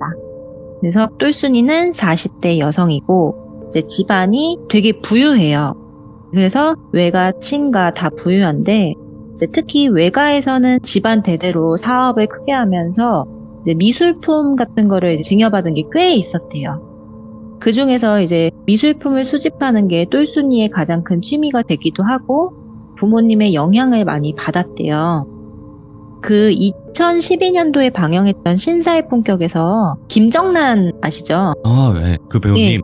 예, 김정란 배우 같은 느낌이었어요. 저한테는. 엄청 고급져 보이고 좀 40대 여성분 같지도 않고 관리도 엄청 잘하시고 또 되게 매너 있으신 그런 고객이셨는데 이분이 집도 되게 넓은 평수의 고급 아파트에서 사시고 남편도 전문직에 계시고 이제 남부럴 거 없는 그런 여성이셨는데 이제 장기간 오랜 동안 인연을 맺어왔어요. 그래서 이제 저한테 옛날에 잠깐 언급해 주셨던 이야기가 있는데 제가 다시 이 이야기에 대해서 여쭤보고 그걸 듣고서는 말씀을 해드리려고 합니다. 갤러리사에서는 똘순이가 떴다 하면 오늘은 장사 끝내도 되겠다 라고 이야기할 정도로 마음에 드는 그림이 있다 하면 몇 백이든 몇 척이든 몇 억이든 그냥 크게 턱턱 사가는 큰손 고객이세요. 몇 억도? 네, 그냥 사세요. 마음에 들면 그냥 사세요. 본인이 이제 취미로 그림을 사서 그리기도 하고 개인 화실이 있을 정도니까 미술을 되게 사랑하시는 분이에요. 그림을 살 때 엄청 꼼꼼하게 검수를 하세요. 그래서 어떤 면에서는 훼손된 부분이나 뭐 잘못된 부분이 있으면 다시 반품을 합니다. 네, 그런 세심함이 있기 때문에 이제 갤러리 직원들이 더 신경을 많이 쓰세요. 어떻게 보면은 이게 되게 깐깐하다라고 생각할 수 있는데 똘수님이 원래 이러진 않았어요. 사실 몇 년 전에 겪었던 일화가 있으셨어요. 미술 작품도 여러 형태가 있잖아요. 유화, 인물화, 수채화, 추상화, 팝아트 종류들이 되게 많아요. 예.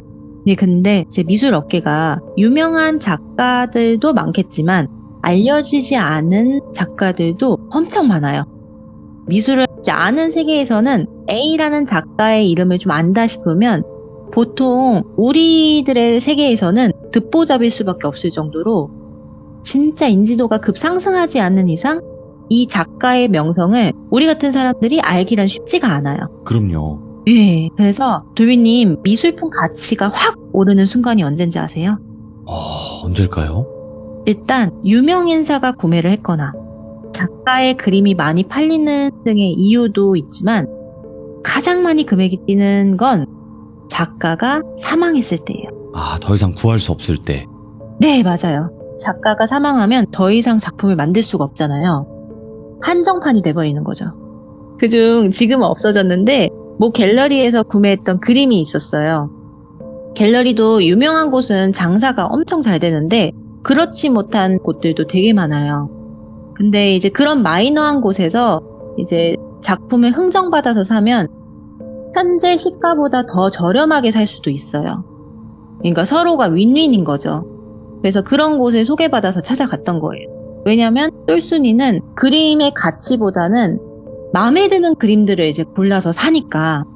그래서 이제 마이너한 곳들도 찾아간 거예요. 옛날에는. 그래서 인물화를 가장 좋아하는 사람인지라 이제 그림들을 다 봤대요. 인물화 위주로 보여주세요 해가지고 보고 있는데 어떤 그림을 딱 봤는데 그 그림이 너무 마음에 들었대요. 예. 그 인물화 자체가 좀 자세하게 말씀드리면 알 수도 있을까봐 그런데 약간 성모 마리아 같은 편안한 느낌의 그림인 거예요. 네, 그런 이제 편안한 느낌의 그림이고 되게 그림의 색깔도 화사했어요. 그리고 작가는 사망했어요. 그리고 이 미술 업계에서는 인지도가 있는 작가의 그림이었고 이 작가의 그림을 좋은 가격에 쇼부를 봐서 기분 좋게 구매를 했습니다. 예. 근데 이제 이 작가의 그림을 샀으니까 이제 탁송을 해야 될 거 아니에요. 근데 그림이 요즘에는 어떻게 돼 있냐면 훼손될까봐 액자에다가 넣어서 그림을 전시를 하고 그 그림을 그렇게 보내줘요. 앞에 이제 검수할 때 잠깐 꺼내가지고 보여주고 진품 증명서랑 같이 해서 이제 탁송을 해줍니다. 네. 네, 그래서 이제 며칠 뒤에 그림을 집으로 해서 받았어요. 근데 이 그림이 꽤 커요. 한 50호 정도라서 식탁 정도의 크기인데 엄청 크네요. 네, 엄청 커요. 그래서 화사하게 햇볕이 비치는 거실에다가 이제 걸어놨대요. 그래서 이제 집에 딱 들어가면은 거실에서 딱 보일 수 있게끔 이제 들어오면은 딱 보이는 정도의 그 위치에다가 걸어놨는데 그 이후로 똘순이가 기이한 경험을 하는 거예요. 예? 첫 번째로는 꿈을 꾸는데 할머니한테 엄청 혼나는 꿈을 꿨대요. 근데 사실 똘순이가 할머니가 한 번도 혼내신 적이 없어요. 장녀인데 네. 되게 예뻐해 주셨고 올 때마다 용돈도 주셨고 정말 귀하게 컸대요. 그리고 지금 살고 있는 집도 할머니가 자기가 이제 결혼했으니까 결혼 선물로 증여해 주신 집이래요. 그 정도로 예쁨을 받았는데 할머니가 돌아가셨어요. 5년 전에.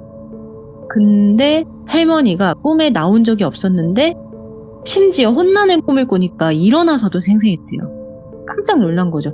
할머니가 왜 나를 이렇게 혼내신 거지?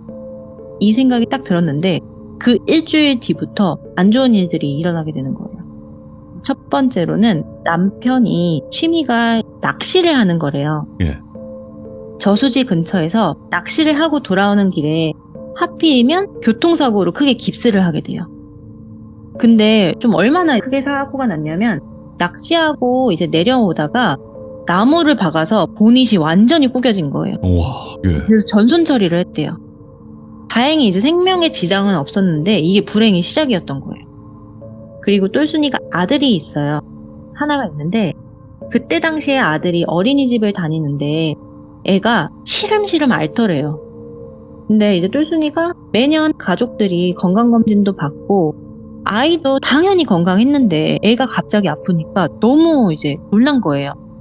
집 근처 대학병원을 가서 검사를 받았는데 특별한 이상은 없고 살짝 빈혈기가 있다라면서 철분제를 처방해 준 거예요. 근데 똘순이 입장에서는 빈혈기가 있다는 그조차도 불안한 거예요. 내 애가 혹시라도 백혈병의 초기 증상이면 어떡하지? 이 느낌인 거죠. 그래서 너무 걱정스러움과 동시에 본인한테도 이제 안 좋은 일들이 터지는 거예요. 네.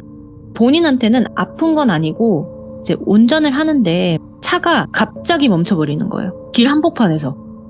그래서 보험사를 이제 불러서 한복판에서 견인을 해가거나 아니면은 이제 집에 있는데 집 천장에 누수가 돼가지고 크게 공사를 해야 되거나 뭐 자잘한 이런 안 좋은 일들이 많았대요. 그리고 이제 미술품의 조예가 많은 사람들의 특징이 비싼 식물도 되게 많이 키워요. 식물조차. 이 식물도 되게 귀한 종류들을 많이 키워요. 예. 그냥 식물 하면은 비싸봤자 몇십만 원, 몇백만 원이잖아요. 이파리 하나에 뭐 몇백만 원짜리 있던데요? 네, 몇 천만 원짜리 식물들을 턱턱턱 사서 관리를 엄청 해주셔요. 근데 그 멸종했던 식물들이 갑자기 병에 도져서 말라 죽었대요. 그러니까 살아 숨쉬는 모든 것들에 이제 불화가 닥치기 시작하니까 너무 이상하더래요, 이 돌순이가. 그래서 남편한테 좀 상의를 했대요.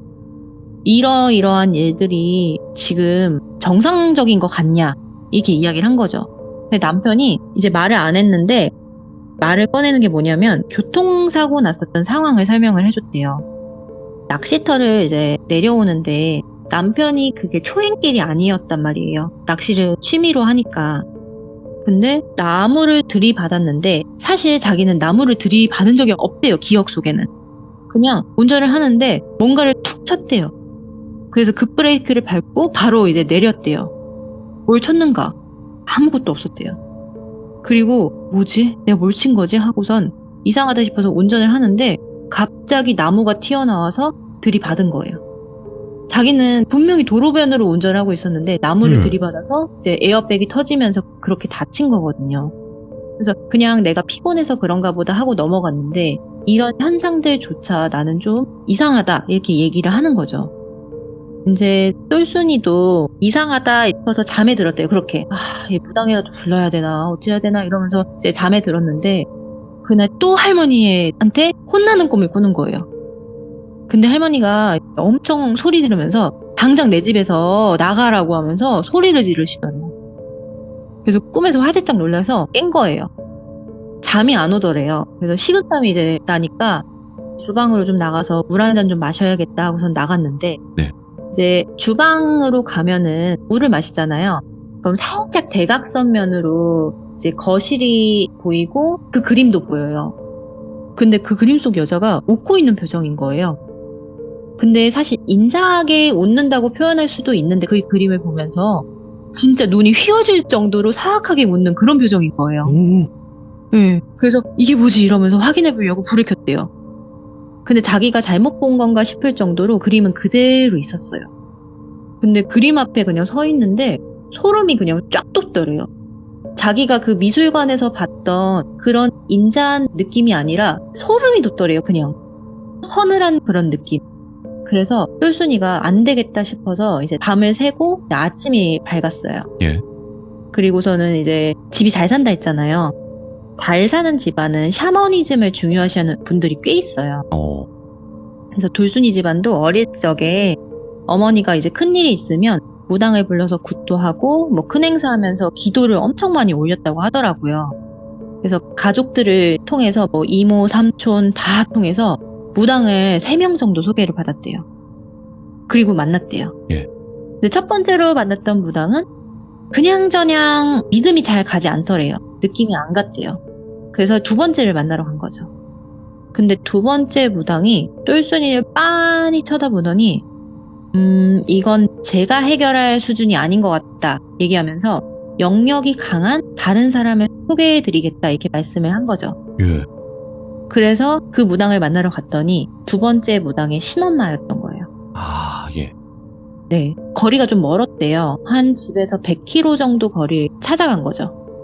딱 법당에 이제 들어갔대요. 근데 신엄마라고 하니까 나이가 되게 좀 있는 사람인가 생각을 하고선 들어갔는데 나름 젊은 여성이 앉아 있었대요. 그래서 이제 그 여성이 이것저것 물어봤대요.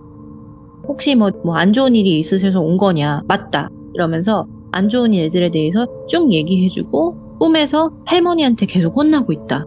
혹시 할머니가 조상이 노하셔서 지금 우리 집에 불화가 닥친 건지 너무 궁금하다. 이렇게 얘기를 한 거죠. 근데 긴가민가한 표정을 짓더래요. 집에 한번 방문을 해도 되는지 물어보더래요. 그래서 이런 안 좋은 기운이 어디서 나오는 건지 원흉을 찾아야 된다고 하시더래요. 그래서 오셔라 하셔서 며칠 뒤에 이제 약속을 잡고 무당이 집으로 방문을 했대요. 근데 그 거실에 있는 그림 있잖아요. 그 이후로 거실에 있는 그림을 뺐대요. 좀 소름 돋아서. 그래서 미술품이 이제 가득 있는 창고에다가 그냥 넣어놨대요. 근데 이제 그 무당이 집을 싹 스캔하더니 갑자기 미술품이 있는 창고로 먼저 가더래요. 그러더니 이제 그 방 안을 샅샅이 보는데 그때 그 그림을 탁 보더니 이 그림 한번 까보라고 이러는 거예요. 예. 이거 혹시 언제 들어온 거냐고. 그래서 이거 한 3개월 정도 됐다. 근데 왜 그러시냐. 이거 그림 액자 이렇게 분리하면은 좀 훼손될 우려도 있고 이런데 왜 그러시냐. 일단 똘순이가 물어봤대요. 자기가 봤을 때 이 그림에 뭔가가 있는 것 같다. 되게 이 그림이 느낌이 싸하다. 이렇게 얘기를 하시더래요.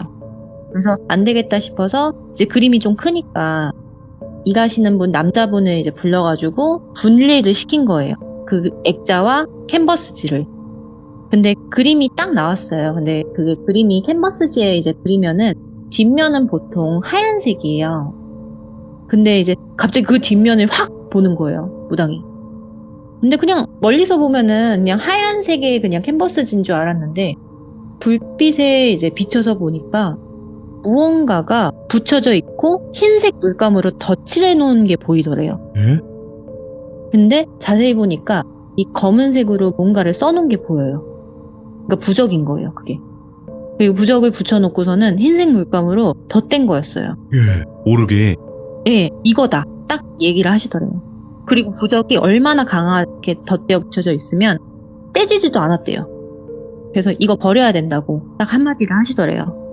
그래서 이거는 붓으로 해결할 건 아니고 이 그림을 버리고 더 이상 이 저주가 못 날아오게 평강에 부적 하나 두고서는 빌 수밖에 없다고. 이렇게 얘기를 하더래요. 이 그림에 너무 원한이 많다고. 예. 근데 이 그림이 몇 천만 원짜리인데 버릴 수가 없었대요. 그래서 이제 바로 갤러리에 찾아가서 환불을 요구해요. 액자 뒤에 이런 부적이 있었고 왜 이런 것도 검수를 안 해줬냐. 좋은 의도의 부적도 아닌 것 같다. 네. 환불해달라 이렇게 요청을 한 거죠. 근데 구매한 지도 몇 달이 지났고 규정상 사실 환불의 조건은 안 돼요. 네가 붙였을 갤러리가- 수도 있다 이런 느낌이네요. 그렇죠. 그래서 오. 갤러리사도 이거 절대 환불 못 해준다. 우리 환불 못 해준다. 이렇게 나온 거죠. 그러니까 똘수님이 목소리로 이기지 않아요. 바로 법적 대응을 한 거예요. 변호사를 선임을 했대요. 예.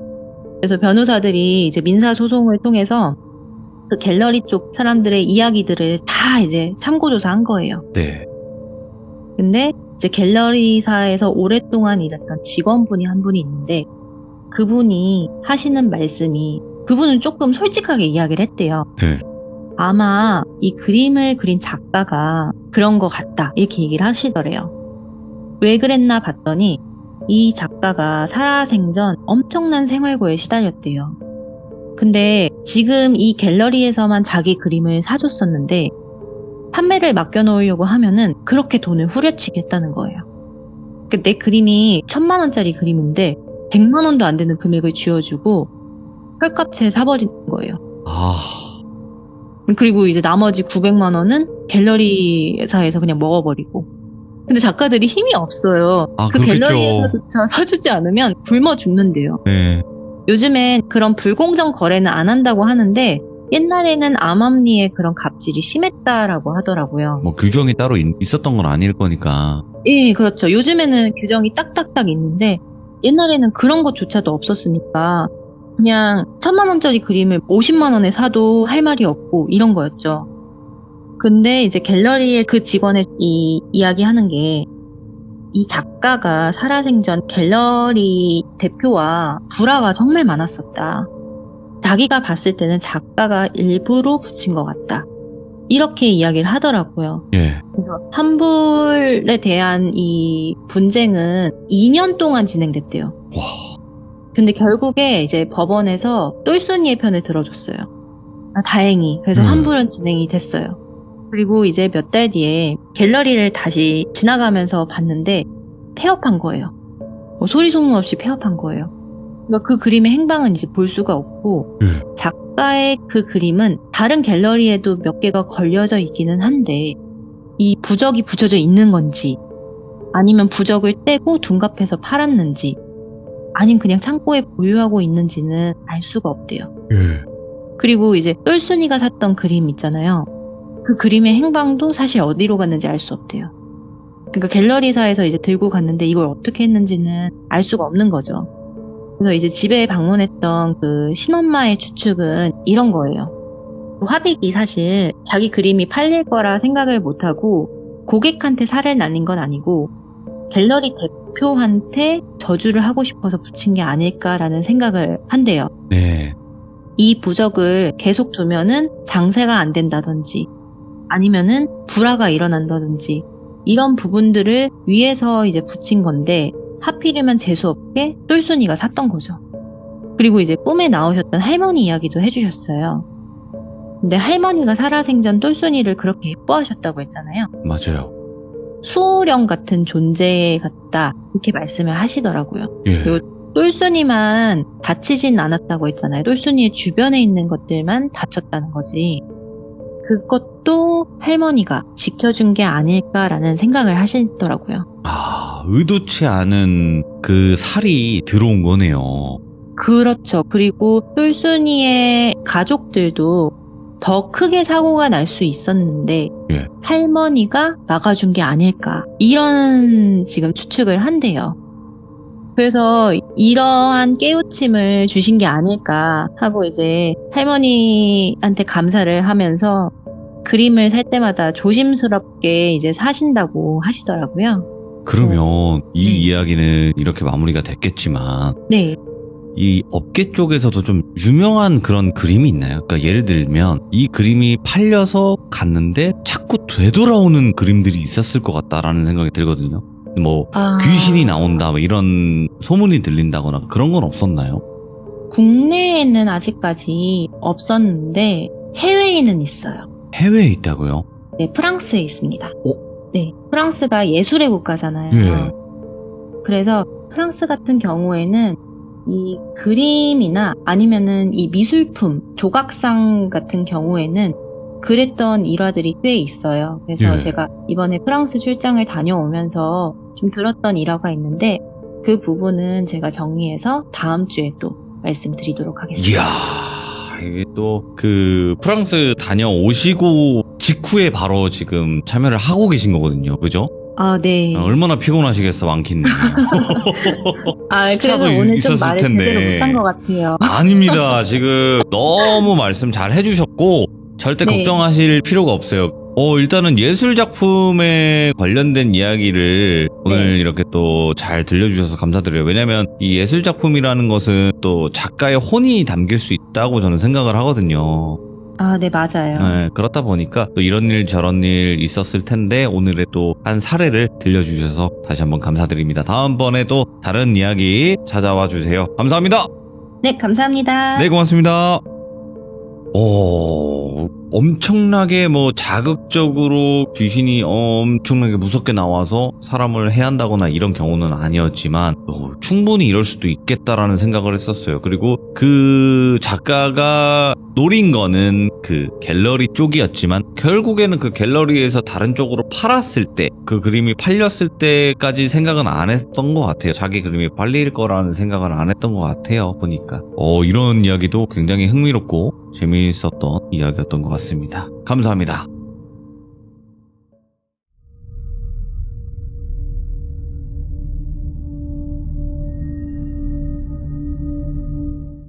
자, 여러분 안녕하십니까. 이번 이야기는 시청자 또롱이님께서 이야기를 들려주실 겁니다. 오늘 처음 참여하시는 분이고요. 또롱이님께서 오늘 해주실 이야기 우리 바다로 한번 가보도록 하겠습니다. 그치만 동해 바다가 아닌 바로 서쪽 바다 을왕리로 출발을 해보도록 하겠습니다. 안녕하십니까. 또롱이님, 네, 안녕하세요. 네, 지금 을왕리 같이 가시죠. 그럴까요? 네, 조개구이나 한번 딱 하고 오시죠. 예, 좋습니다. 반갑습니다.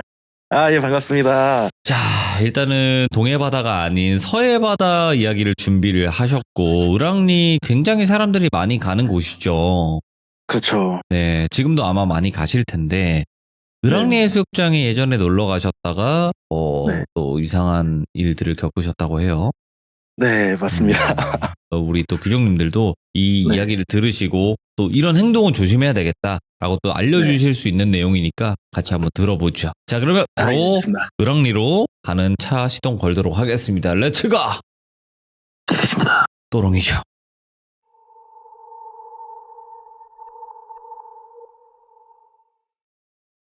그때는 2008년쯤이었을 거예요.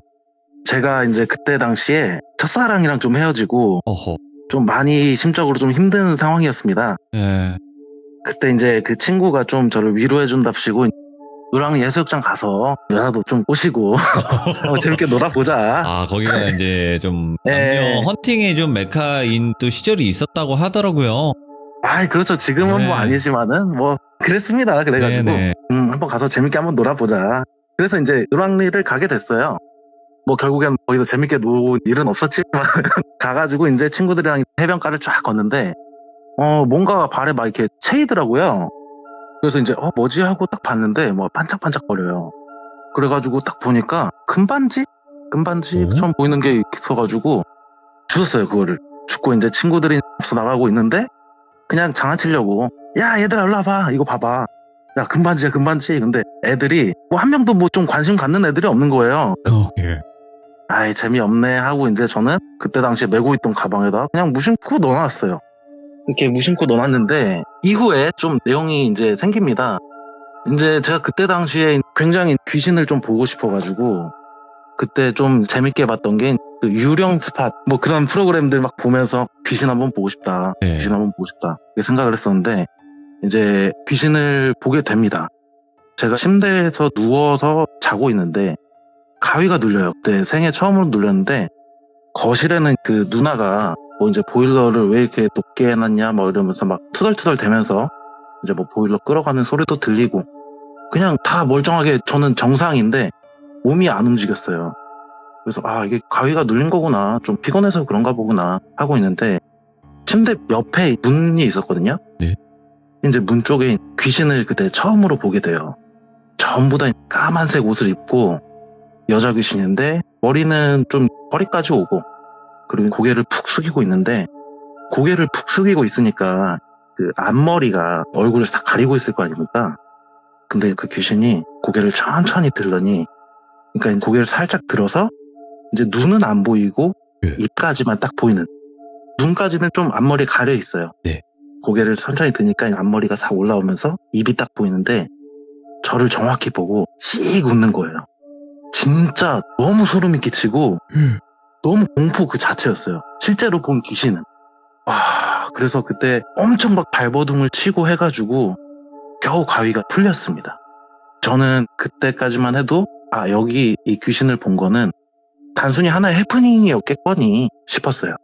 이제 누나랑 그때 당시 수원에 살고 있었는데 제가 독립을 하고자 서울로 올라오게 됩니다. 서울로 올라오게 돼서 여자친구를 또 새로 사귀게 됐는데 사귀고 나서 얼마 안 돼서 여자친구가 자꾸 물어보는 거예요. 너 혹시 바람 피는 여자 있어? 그래서 아니 뭐 내가 무슨 바람을 펴. 나 바람 펴본 적도 없고 나 여자도 없다. 그래? 알겠어. 그리고 며칠이 또 지났는데 또 바람 피고 있지. 헐. 이러는 거예요. 그래서 내가 무슨 바람을 피냐. 나는 뭐 바람 펴본 적이 없는 사람이다. 그래? 이상하네? 이러는 거예요. 그 다음에 이제 제 일이 끝나고 집에서 씻고 나왔어요. 여자친구한테 전화가 오더라고요. 전화가 오더니 막 불같이 화를 또 내요. 너 바람 피고 있지? 아니 무슨 소리야? 그랬더니 여자친구가 자꾸 요새 내 꿈에 어떤 여자가 나온다. 예. 어떤 여자가 나와서 저를 보고 이제 내 서방이라고. 그러니까 꿈에 저랑 제 여자친구 그리고 그 여자 걔 셋이서 항상 이렇게 나오는데 저를 막 데리고 가려고 얘 내 서방이야 얘 너 못 만나? 막 이러면서 막 그러더래요. 그 여자친구가 무슨 소리냐, 내 남자친구다. 그랬더니 그 반지를 보여주더래요. 내 당시 여자친구가 이제 통화하면서 너 혹시 집에 나비 모양 반지 있어? 장난감 반지 같은 거? 그 여자가 자꾸 그 반지를 보여준다. 저는 그때까지는 그 전에 을왕리에서 뭐 반지 주웠던 거, 그리고 뭐 가위 눌려서 뭐 귀신을 봤던 거, 저는 그냥 생각해서 아예 잊고 있었어요. 기억의 저편으로 그냥. 오, 예. 아, 내가 뭐, 뭔 반지가 있어? 반지 뭐 없어. 반지? 나비 모양? 근데 갑자기 딱 생각이 나는 거예요. 잠깐만 있어봐. 그때 당시에는 쓰지도 않던 옛날에 쓰던 가방이었어요. 가방 옆에 뭐 음료수 담는 그 주머니 있잖아요. 거기에다 손을 딱 집었는데 그 반지가 나비 모양이 있는 반지였어요. 그때 너무 소름이 돋아가지고 그냥 단어로 표현하자면 그냥 경악 그 자체예요. 온몸에 소름이 다 돋고 너무 무섭더라고요. 이걸 얘가 어떻게 알고 있는 거지? 너무 무서워서 그 자리에 한 5분 동안 굳어 있다가 겨우겨우 이제 여자친구한테 나 이거 있다. 일단 끊어봐. 통화를 끊고 일단 그 반지를 가지고 나왔어요. 이걸 제가 갖고 있으면 안 될 것 같으니까. 그래서 멀리 가서 숲속에다가 그냥 던졌어요. 멀리. 이때 제가 을왕리에서 준 그 반지 때문에 저한테 귀신이 뭐 씌여 있구나. 이걸 알게 됩니다. 근데 이때 만났던 여자친구가 정말 뭐 다행인 건지 아니면은 저한테 어떤 인연인 건지, 이 여자친구의 어머니가 새어머니인데 새어머니가 무당을 하세요. 그래서 이 여자친구가 주말마다 집에 가는데 집에서 새어머니한테 좀 여쭤보고 온 거죠. 그랬더니 이제 새어머니가 말씀해 주시는 게 이 귀신이 저한테 씌인 건 맞고, 그리고 저랑 여자친구랑 잠자리를 할 때마다 옮겨간다고 하더라고요. 그리고 그때 살았던 집이 반지하였는데 그 집이 또 유난히 습했어요. 유난히 습하고 향기도 들고 이런 집이었는데 그 집 화장실 쪽에 귀문이 있다. 그래서 귀신이 자주 왕래하는 곳이다. 이제 새어머니가 그렇게 말씀을 해주셨대요. 그래서 일단 이 귀신을 떼어놓긴 해야 되는데 그 굿이라는 게 뭐 하루아침에 할 수 있는 건 아니잖아요. 그러다 보니까 준비가 좀 필요하다. 너랑 너 남자친구랑 해서 절에 좀 다니고 좀 그렇게 해라. 그래서 그때부터 한동안은 여자친구랑 같이 지내면서 절에 좀 많이 다녔던 것 같아요. 이게 저 같은 경우는 절에 가서 108배를 주로 했는데요. 이제 이게 그 여자친구 새어머니가 말씀하시기를 귀신이 씌어있는 상태에서는 108배가 잘 안 된대요. 그러니까 내가 이렇게 절을 하려고 하면은 자세가 들어지거나 아니면은 뭐 하다가 갑자기 뭐 힘들어서 못 하겠거나, 그러니까 이런 현상들이 생긴다는 거예요. 실제로 저한테 왔을 때 절 시작한 지 얼마 안 됐는데 갑자기 다리가 저려가지고 이제 절을 하는데 갑자기 다리만 이상하게 되고 계속 그런 현상이 일어났는데 꿋꿋이 했습니다. 108배를. 그렇게 하고 한 일주일 정도 계속 다니면서 이제 그 대망의 굿판을 버리는 날이 다음 날로 다가왔어요. 그날이 정말 좀 소름 끼치는 일이 많았던 날인데 내일 당장 굿을 해야 되니까 이제 귀신이 난리가 난 거예요. 그 여자친구의 또 친한 언니가 무당분은 아니신데 굉장히 좀 신기가 있으신 그런 분이어가지고 그 언니한테도 당부 전화가 또 왔어요. 너 오늘은 진짜 어디 가지 말고 아무것도 하지 말아라. 너 내가 느껴보니까 걔가 오늘 밤에 막 나가려고 막 어떻게 할 거거든? 너 남자친구한테 절대 밖에 나가게 하지 말게 해라. 그래서 이제 그날 저녁이 됐습니다. 이게 빙의라고 표현해도 될지 모르겠는데 귀신이 여자친구한테 씌였을 때는 눈빛부터 확 바뀌거든요. 이게 몇 번 보다 보니까 알겠더라고요.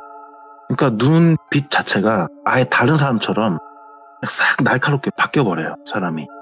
그래서 이제 그날 저녁이 됐는데 그렇게 눈빛이 또 확 바뀌는 거예요.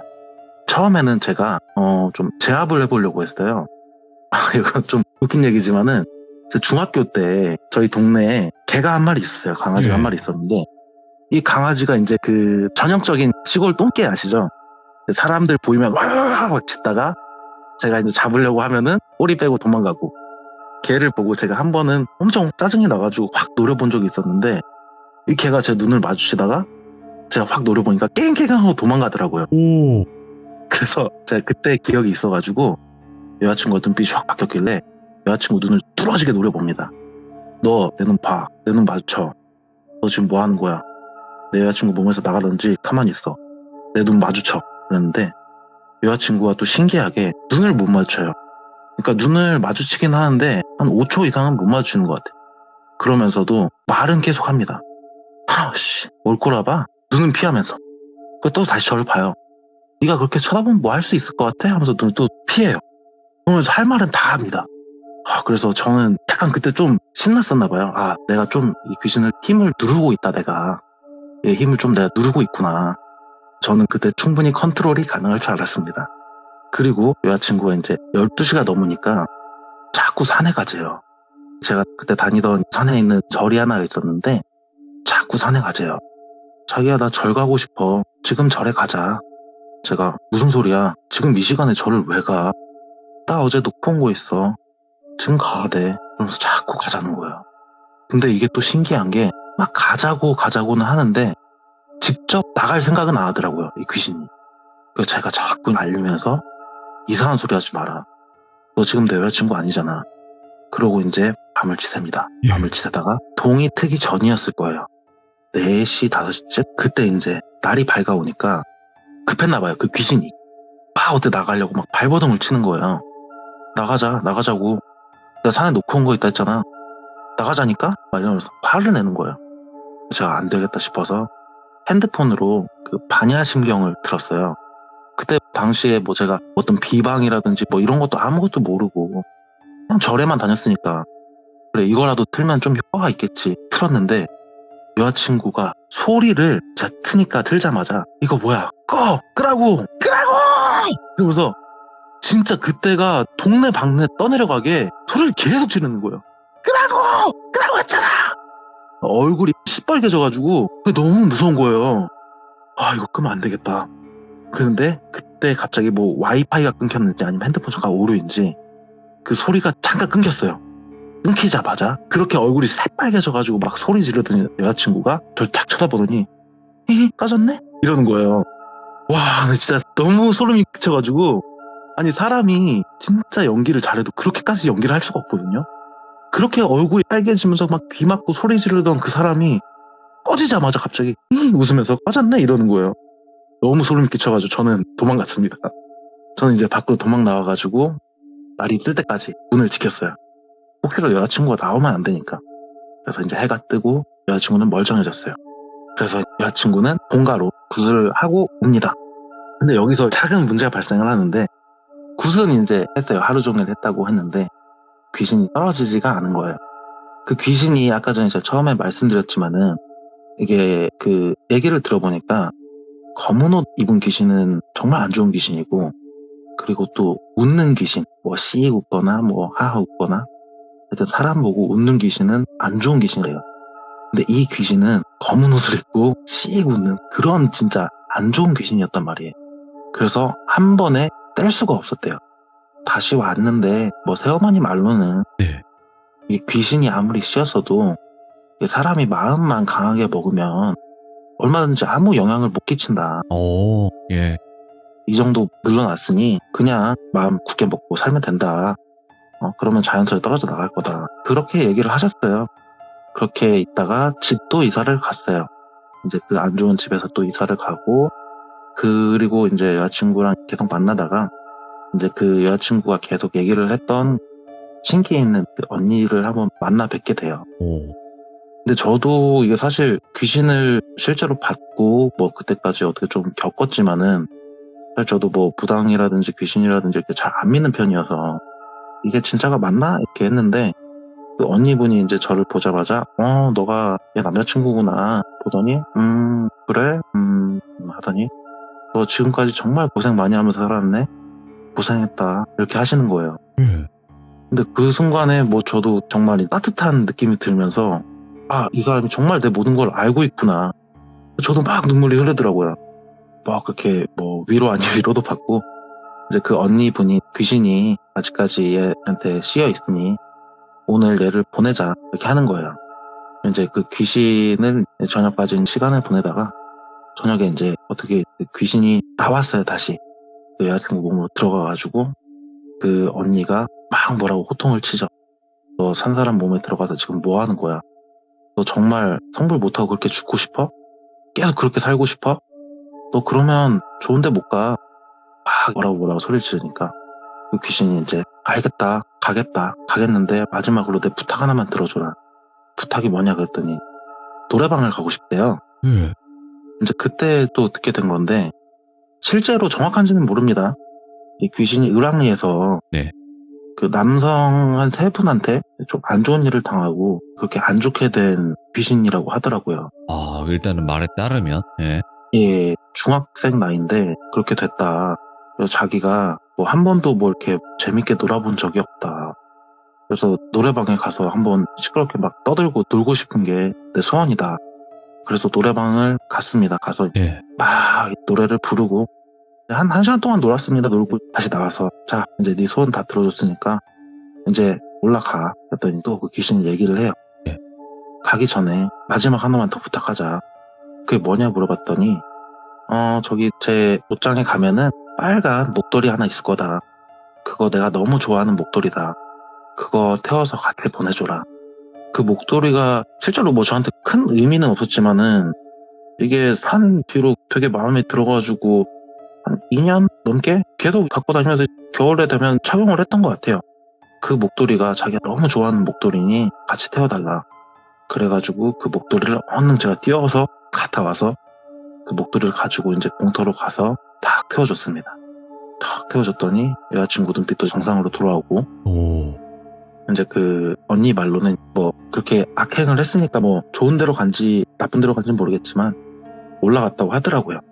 그래서 이제 그 귀신은 뭐 저한테서는 좀 뭐 안 좋은 영향을 실제로 끼친 거를 뭐 제가 스스로 이 귀신이 나한테 안 좋게 했어라고는 못 느끼지만 그 반지를 죽고 나서 실제로 안 좋은 일들이 굉장히 많았거든요. 뭐 이제 저희 누나도 회사 잘 다니다가 다단계에 빠져가지고 예. 한동안 좀 방황을 했었어요. 그 시기 때. 저도 뭐 어디 가는 데마다 뭐 알바를 하는 데건 뭐 회사건 회사도 심지어는 작은 회사가 아니고 지금은 이제 없지만은 한때 우리나라 핸드폰이라고 하면은 이제 3대 회사가 있었어요. 그 중에 한 군데 회사인데 그 핸드폰 회사도 제가 수리기사로 일을 하다가 얼마 안 돼서 또 망하고 그러니까 네. 제가 가는 데마다 막 다 망하고 그렇게 좀 안 좋은 일들을 많이 겪었었는데 이게 정말 실제로 그 귀신이 해를 끼친 건 모르겠습니다. 네. 여튼 그렇게 해서 귀신은 하늘로 갔게 됐고요. 오. 근데 신기하게 또 거짓말같이 그 귀신을 보내고 나니까 하는 일이 다 잘 풀렸어요. 갑자기 직장도 또 괜찮은데 들어가게 되고 또 좋은 인연도 만나가지고 정말 친형 같은 사람도 한 명 만나게 되고 그 동안에 이제 그 운을 막아놨던 게 이제 다 풀리는 것처럼 다 풀리고 현재까지 뭐 이렇게 그 이후로는 뭐 귀신이라든지 이런 거 보는 거 없이 잘 지내고 있습니다. 야, 근데 진짜 그 무심코 주었던 그거 하나 때문에 네. 야, 이런 일까지 겪었네요. 그러니까 우리 또 시청자분들에게 전달을 해주시는 메시지가 또 있는 거겠죠. 네, 이 물건을 정말 함부로 주시면 안 되고 네. 뭐 남이 주는 물건도 함부로 받으면 안 될 것 같아요. 좀 뭐 오래되고 사연 있는 물건 같은 경우에는 네. 많이 조심을 하시는 게 좋을 것 같습니다. 야, 근데 진짜로 결국에는 이렇게 또 해결이 되니까 천만다행인 거지. 이게 또 해결이 안 돼서 계속 그 또 귀신에게 시달리거나 이런 경우들도 있잖아요. 그렇죠. 네, 근데 또 또롱이님께서 선한 마음으로 그렇게 하시니까 그렇게 해결이 된 게 아닌가 생각을 하고요. 네. 네, 아이고 오늘 또롱이님 이야기 너무너무 또 전달 잘 해주셔서 감사드리고 이제 뭐 을왕리는 네. 잘 안 가시긴 하겠지만 언제 한번 또 그렇죠. 가시죠 뭐. 네, 네, 가더라도 뭘 네. 죽거나 하진 않겠습니다. 그렇죠. 네, 감사드립니다. 고맙습니다. 예, 감사합니다. 네. 네. 일단은 시작은 물건을 주워 간 이후부터 이런 일들이 벌어지는데, 저희 시들무에도 물건 함부로 주었다가, 이상한 현상들을 많이 겪으신 분들의 이야기들이 굉장히 많거든요. 그래서 여러분들도 한번, 그런 이야기가 있었어? 하시면, 또 돌비, 뭐, 물건 함부로 줍지 마세요. 이렇게 검색 뭐 하시면 굉장히 또 연관된 이야기들이 많이 나올 겁니다. 꼭 한번 들어보시고, 여러분들의 생각을 댓글로 남겨주시길 바라겠습니다. 감사합니다.